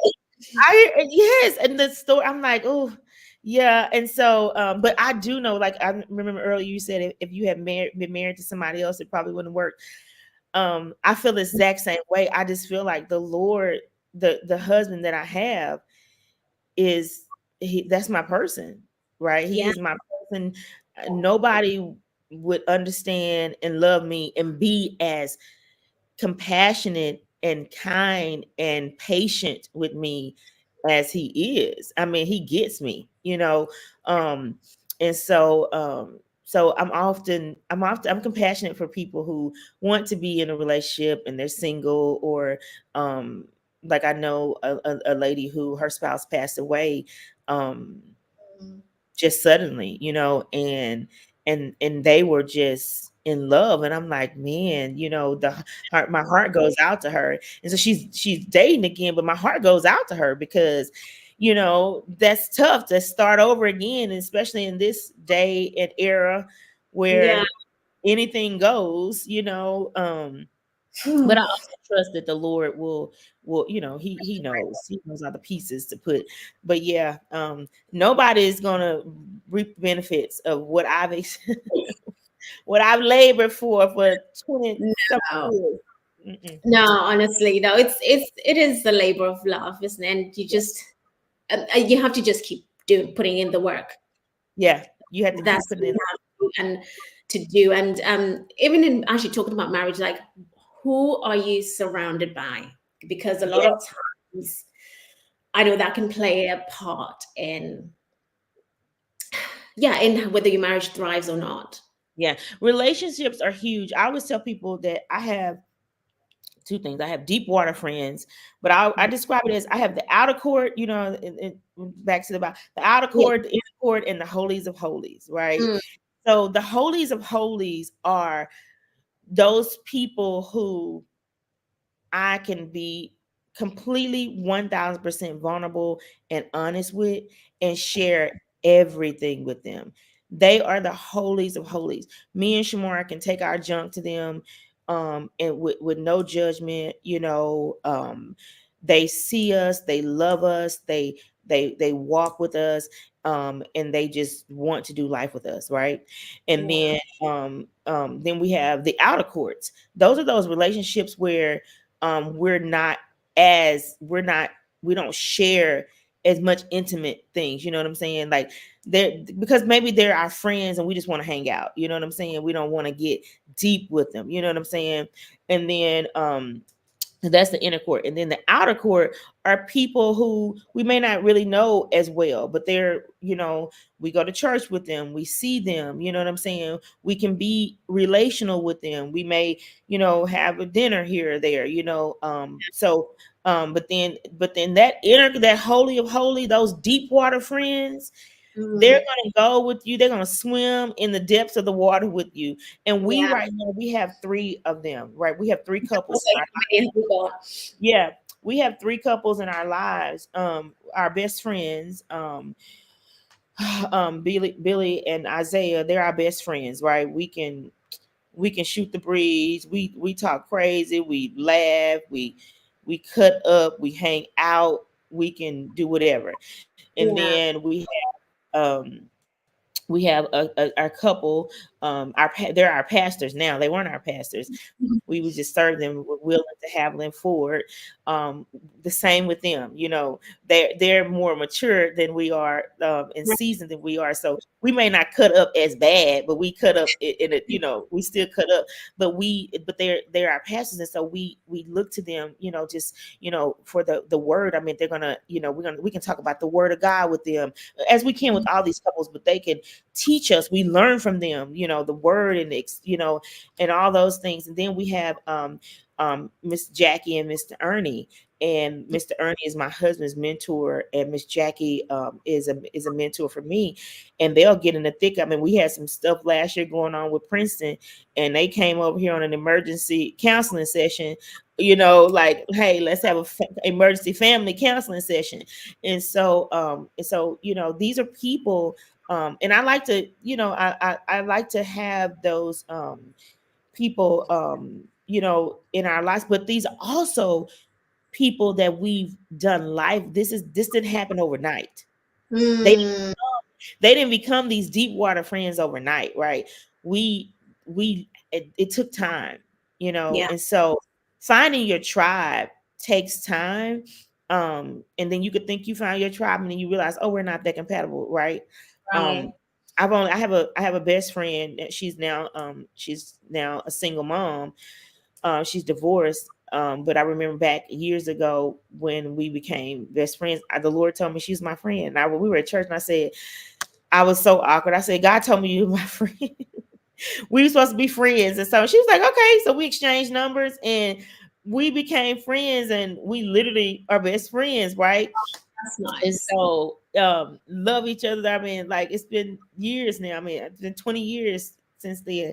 And so we're best friends. And then I have some dear friends that I have met in the last few years that are like, I can genuinely say they are some of my best friends ever. So, you know, but it comes with discernment and it comes with time, but you do, as married people, you need couples. You need Yes. married couples that you can be that you can connect with, do life with, but just know that it's also trial and error, and it may not the depth of it doesn't always come overnight. Me and my husband have always been very careful, even with our family, how Mm, much we share. It's not healthy to just share everything, especially with family. yeah, We and it's not like you want to kick them out, or like you don't want Yeah, them to, but like yeah, family, no, if it's like your family and you're telling them something that's going on between you and yeah, your husband, they're automatically going to take your side. yeah. And Like you don't automatically, want to put them in a position where they have to pick a side. that's it. That's it. And You that's know, one thing I've learned, like not to tell family like whatever's going on with you guys. If you can yeah, fix it yourself, try and fix it yourself. Then right, if 100% necessary for them to know, then tell them. But it's like when you go with every little thing, like, oh, we did this yesterday. Oh, last week he did this. Oh my gosh, he's done this. Oh, he's not helping. yeah, They're going to see your spouse in a good light yeah. because they're going You to, don't want to, yeah, you don't want to ever put people in a position, especially with a person that you love, where they feel like they have to pick a side. You know, yes. you don't want to put your kids in a lot of times, couples, you put your kids in a situation, like me and my husband, we didn't argue in front of my son, like rarely. It Mm, rarely can he say, oh, he saw mom and dad have a argument, because yeah. we didn't ever want to put him in a position as a child, the therapy that the kids have to go through when they've experienced divorce and So stuff, true. because they felt like they had to pick a side. So we don't want to do that to your friend, and you don't want to do that to your friends. Like our friends, like we can go and we can, especially BJ and Isaiah, they might get mad at each other, we might get mad at each other, and you know I might call her and be like, don't tell Isaiah this, or don't tell, because I don't want you to have to pick a side, you know what I'm saying? Or we have said to each other, as collectively, like, we're not taking sides.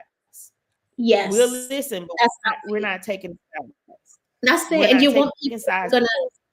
that want to see you thrive, that will push you to work Yes. through it, not like, oh, because you hear this, where it's like, why are you still there? Why are you still arguing? There's plenty more Yes. fish in the sea, so to say. Yeah. And If there's you're not, planting bad seeds. Yeah. yeah, Well, then yeah, that starts planting seeds where it's like, well, maybe I could do, you just don't want to do all that, yeah, yeah. You don't want And I that think seeds planted. in this day and age, people have lost that drive to work on marriage, to Yeah. fight for marriage, shall we say. Yeah. I always say this, like, we are more inclined to fight for, let's say, our business more, or our ministry more, than we fight for our marriage.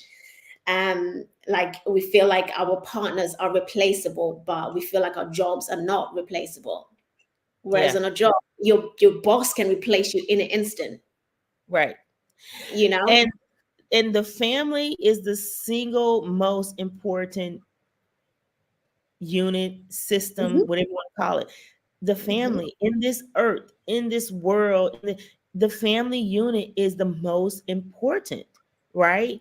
And so you have to fight for it, because the enemy comes to kill, steal, and destroy. He doesn't want us to be married and whole and healthy and have kids that come from two-parent household. He wants to break everything up. And so it's really important to fight for your marriage. Don't just give up, and I understand that there are dynamics. I used to work in domestic violence at a domestic violence agency, so I understand that there are different dynamics. So we're not ignorant to the fact that Exactly. there are abuse, physical abuse and things like that, and definitely you need to be out of those kind of situations, because Yeah. I mean we don't want to lead to anything. We don't want to harm. Domestic violence can lead to death and stuff, and so if you're in that situation, seek help. And so we're not saying stay in a marriage where you are being physically abused, or where it's causing you harm, or where it's a threat to your life.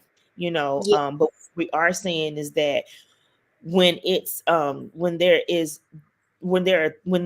worth fighting for, when there are just emotional things or different traumas that you not Mhm. heal from, or when it's a matter of you putting your pride aside, do that first.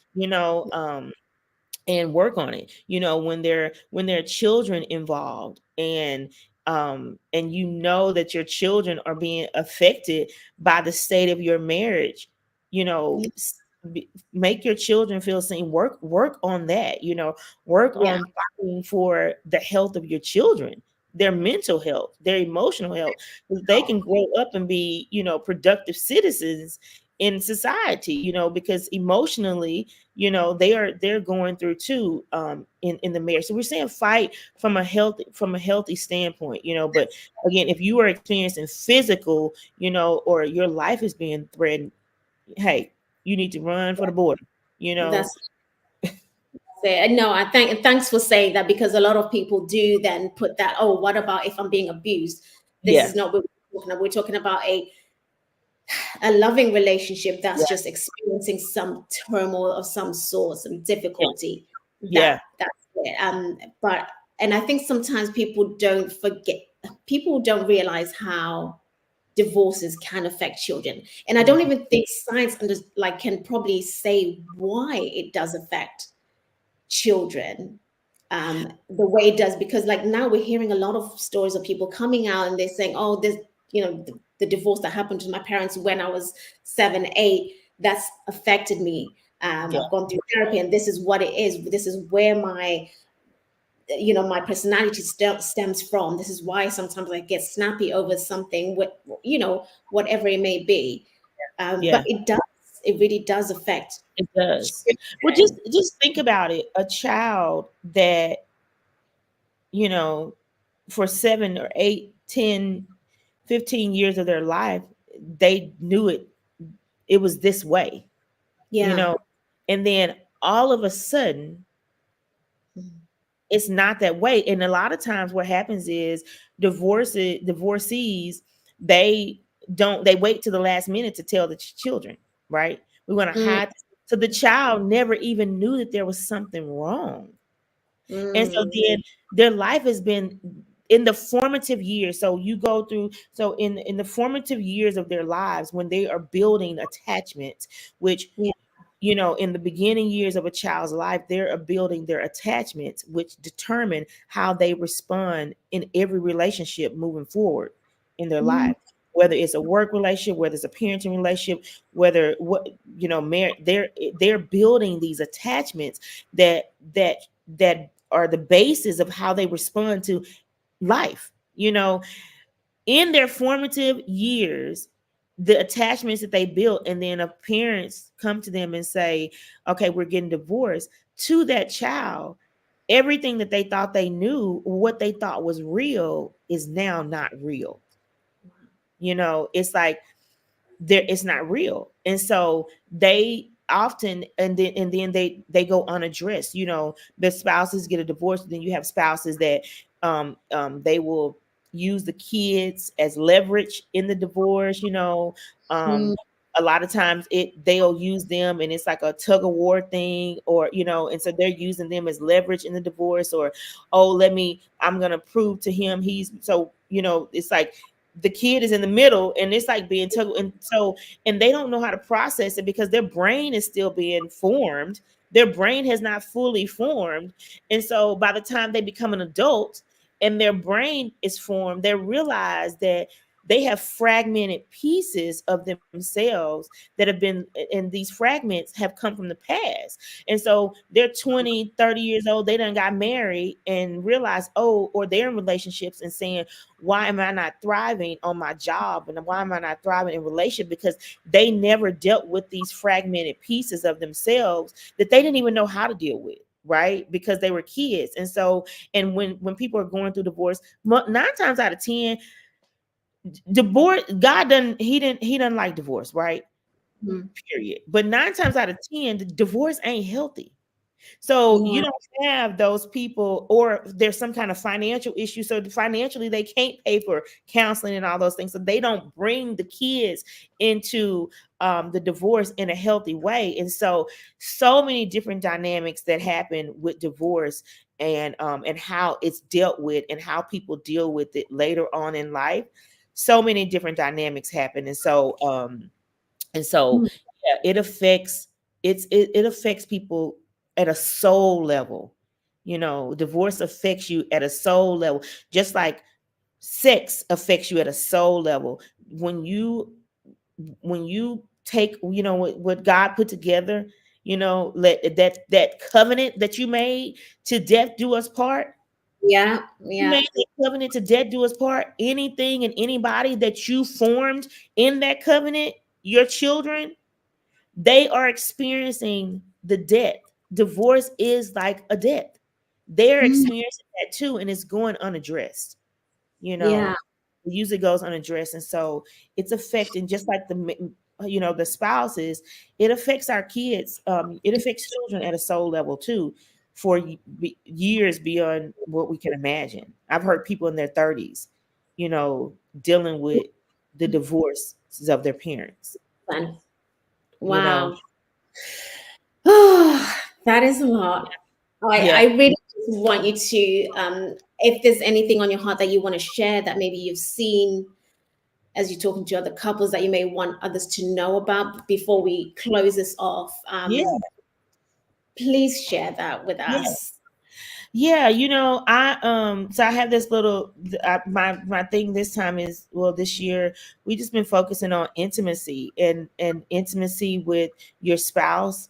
If you're a believer, intimacy with the Lord, and just managing that. I think a lot of times, like I said early on, we manage everything. We manage our time, we manage our finances, we manage everything, but we don't manage our level of intimacy, which ultimately affects our soul. The Mm, oneness that you need to have with your spouse.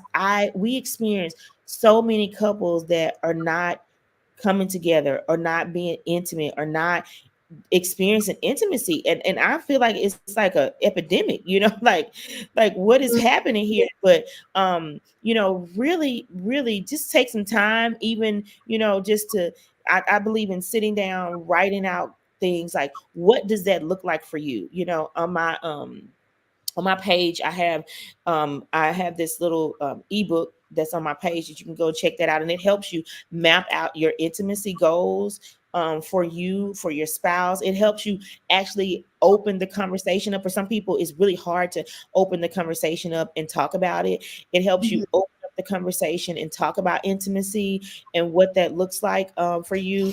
There's so many, especially this hour, this season, we're experiencing so many divorces, and so many marriages that are just up, in the body of Christ. And we're seeing a lot of, people fall, because of marriage. Another thing I would encourage you to do, if you're in a place where, things are going hard, especially for women. If you're Yeah. in a place and you just are feeling like, oh, something is, or all of a sudden you want a divorce. This is fixing to be very practical and sound crazy, but go get your hormones checked. Oh my God. Yes. Go get your hormones checked, because physically, like, you could have a vitamin. Go get your vitamin levels checked. You could Mhm. be off just with a level of vitamins, and it is affecting your whole, your one of your levels of vitamins can be off. Your hormones can be off, and this is why you're off. So I tell people this all the time, and I've had a number of people say, oh my gosh, I went and got my hormones checked and it changed my life. Thank you so much for sharing it with me. Go get your hormones checked, get your vitamin levels checked. That affects the way we deal with relationships, and even the way we deal with our children, the way we respond on our jobs. I had to do it, and it changed my life. That's it. But Oh, do that. So that's what I would love to share with the people. Manage the way you manage your intimacy, and how you, it's important. It is important. Prioritize it. It is extremely important. And go to the doctor and get your levels checked. So, oh I'm my glad. gosh. Thank you for saying that, because that's so funny, because I was actually wanting to do a video about, you know, women that break up with their husbands. And I'm like, are you sure it's not your hormones? It's probably your hormones, not your husband. Yeah. It's Yes. because there's times where I'm like, I'm just gonna leave. I'm just gonna, I have this thought in my mind where I'm like, I'm just gonna go. Yeah. I just want, but then I'm like, okay, the next week my period comes. Yeah. Like, And you know what? That's a whole nother conversation for another day. We could talk, but yeah. it was in 2020. I had to have a hysterectomy, and I'm young, right? And so I had to have a partial hysterectomy, and that was 2020. So that was 4 years. So I was 38. You know, Yeah. yeah, I was 37, 38 years old, and so even before then I had some hormonal things. So then I've had to stay on top of that kind of thing. And I had been an emotional basket case. My husband could tell you, like, Yeah. until I got my hormones leveled out, Yeah. I was like It's cuckoo. I was like ready to run for the border. Nothing was done right. So yeah, that's a real practical. I've heard women or people, especially women, say I want a divorce. To people they've been married to. You've been married for 30 years and now you want a divorce. You're going through menopause, ma'am. Like, yes. you're going through menopause. That's why you want a divorce. Oh my God. Yes. And then a lot of people don't want to think that it's Yeah. because of them. I think that it makes them realize, oh, it's me. Yeah. It's not them. Yeah. So they probably just go through with it and just like, okay, it is what it is. It's done. And then Yeah. probably, I don't know what happens when they come back to their senses, like, oh, I made a mistake. Yeah, no, they look. I mean, you can wreck a whole house. I've seen so much, even relational things with kids. Like, Yeah. burn all the bridges because they're going through menopause, and so, or they're going emotional hormonally. And men can do it too. Like, and men don't say this as much, but men need to get their hormones checked too. That's interesting. Yeah, but I never really think about men getting the hormones checked. Yeah, my husband he did. My husband went and got his hormones checked, and it was some things that was off. Like, he had to get addressed because he was walking around either really tired or extremely agitated, mad. Like, and when he got his hormones checked, his levels were off. Like, and so, and I mean, it was just a natural thing. I mean, and it just took him, getting his levels back up, and he's like, oh, I feel alive and again. But yeah, so men, yeah. And then now that that's happened, we know a number of men who have, and my husband, even at work, he works at FedEx, and so he went to work, and everybody's like, man, what's going on with you? It just seemed like you seem different. And he's like, man, I went and got my hormones checked. My hormones are thrown off. And so they leveled out. And so many of the guys on his job have went and got their hormones checked. Wow. And yeah, this is another great topic, because we don't hear it there, in the reverse way of men. Yes. And so it's women. That's so we can break that down, because all of the things that he experienced, when he went, that he was experiencing, it's like, he was in, he's early 40s, and it's like, man, what happened? And so, he's getting older. I mean, let's be realistic, but they don't, and then men don't like talk about it. They become a little bit like, it's like a macho thing, and so it's like, no, you actually will. I mean, you will appreciate it. So a lot of the guys on his job, and they were older than him, have been going years experiencing these kind of things, and they started going to get their hormones checked, and like, man, I didn't even know that this is something that I was depleted of, this vitamin or this hormonal, testosterone or whatever it is. Yep, we've experienced that the last. Yep. Interesting. And that's the thing. Sometimes we, especially like women, let's say if you're feeling that low or whatever, you start either, like, as Christians, we start thinking, oh, it's spiritual warfare. I need to do, like, oh, the enemies are trying to attack me. Oh, this lady from my village is trying to do voodoo on me. Other things, but we forget to look inwardly. And I'm thankful for God, like, for saying, kind of like directing me, like, if you feel something, check inwardly first. Is it you first? Yeah. Don't. Yeah. Because it could be you just need some vitamin. You low on vitamin D, or you need some vitamin A or some vitamin K, or you Yeah. need to take some fish oils, or you it could be something. It could be like that. We when I was in I was going to school for counseling, and Mm. one of the counselors that came in to do a class, or she did a session, she says that when her patients, and I took this on for myself, so even in my counseling, I share with people, she said when her patients are coming in with certain things, she's noticed a trend, and the first thing she does is have them go to their doctors and get their vitamin levels and hormone levels checked. That's real. That's real counselors out there. That's Yep. amazing. Like I had a counselor on as well, like last week. I don't know if you see it yet, but she said the exact same thing about your vitamins. Wow. Wow. That's amazing that, like, you guys are actually starting to say Yes. this, especially Merge. Yeah. yeah, because that Yeah. shows that you're just out for it for the money. You Yeah. actually want to be well. Where Yes. they just Yeah. like, let's come back next week. Let's do, Yep. Yep. but And all this time, you just needed some vitamins. right. Yeah. This is like amazing. Yeah. And for me, it's always like my iron. I'm always low on iron for some reason. My iron And levels. you know what? If you do a study on iron and because I was low on iron, and it ended up going years ago. I went into the hospital. Mhm. My hemoglobin was like, I had a third of the iron of the blood in my body that people have. Like, it was really bad. I had to get 2 blood transfusions and everything. And so it took me on a deep dive to see how iron really affects your body. Iron affects everything in your body. It affects everything. And when I couldn't get my iron up, that was a tough season for me, emotionally, physically. And honestly, that was when we started realizing that it was connected to our intimacy level. Like everything. Like, I was wondering, I didn't have energy. My face was breaking out, my skin, I couldn't keep my skin, was doing all kind of crazy things.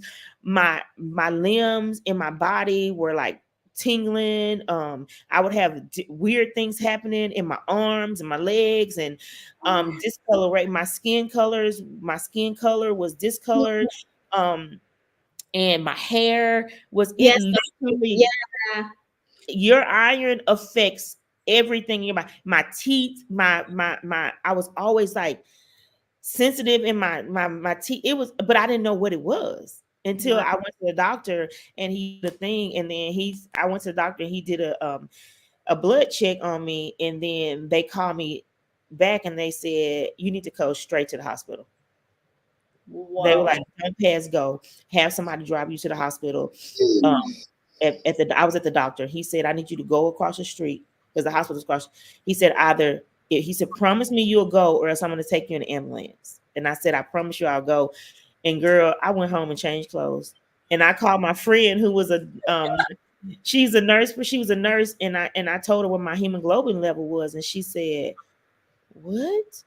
And she said she was at the pool with her daughter, and all I heard her saying, because I didn't know how serious it was, I heard her say, and I said, hey, will you go to the hospital with me, or is this bad? She's like, come on, Maggie, get out of the pool. I heard her saying that. And so she was like, she wouldn't let me off the phone. She talked to me the whole time. And I went to the hospital, and I ended up staying in the hospital. I was thinking, I'm just gonna go, they're gonna give me some blood. They kept me out. It was that bad.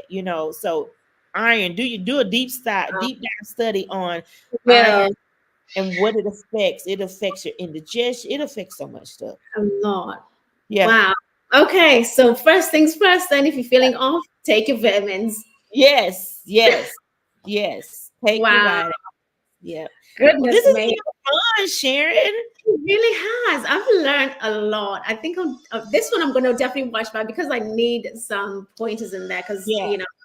I feel like I'm still learning Yeah, a well, lot. we all are in the school. Thank you so much for having me. I really appreciate it. This has Well, been fun. I'll have to have you on my podcast next time. 100%. You can Yeah, probably hear the daughters crying in the background. They're in the bath. They've just yeah, come back. She's yeah. like, it's Yeah, that. so you got to go and be mommy. Yeah. She's you've Yeah. been you've been gone long enough. You've been gone long enough. Oh no, they were out. They went out. They've just come back and just gone Oh, straight they into were out of the. Yeah, yeah. yeah, So Yeah. She's had a day.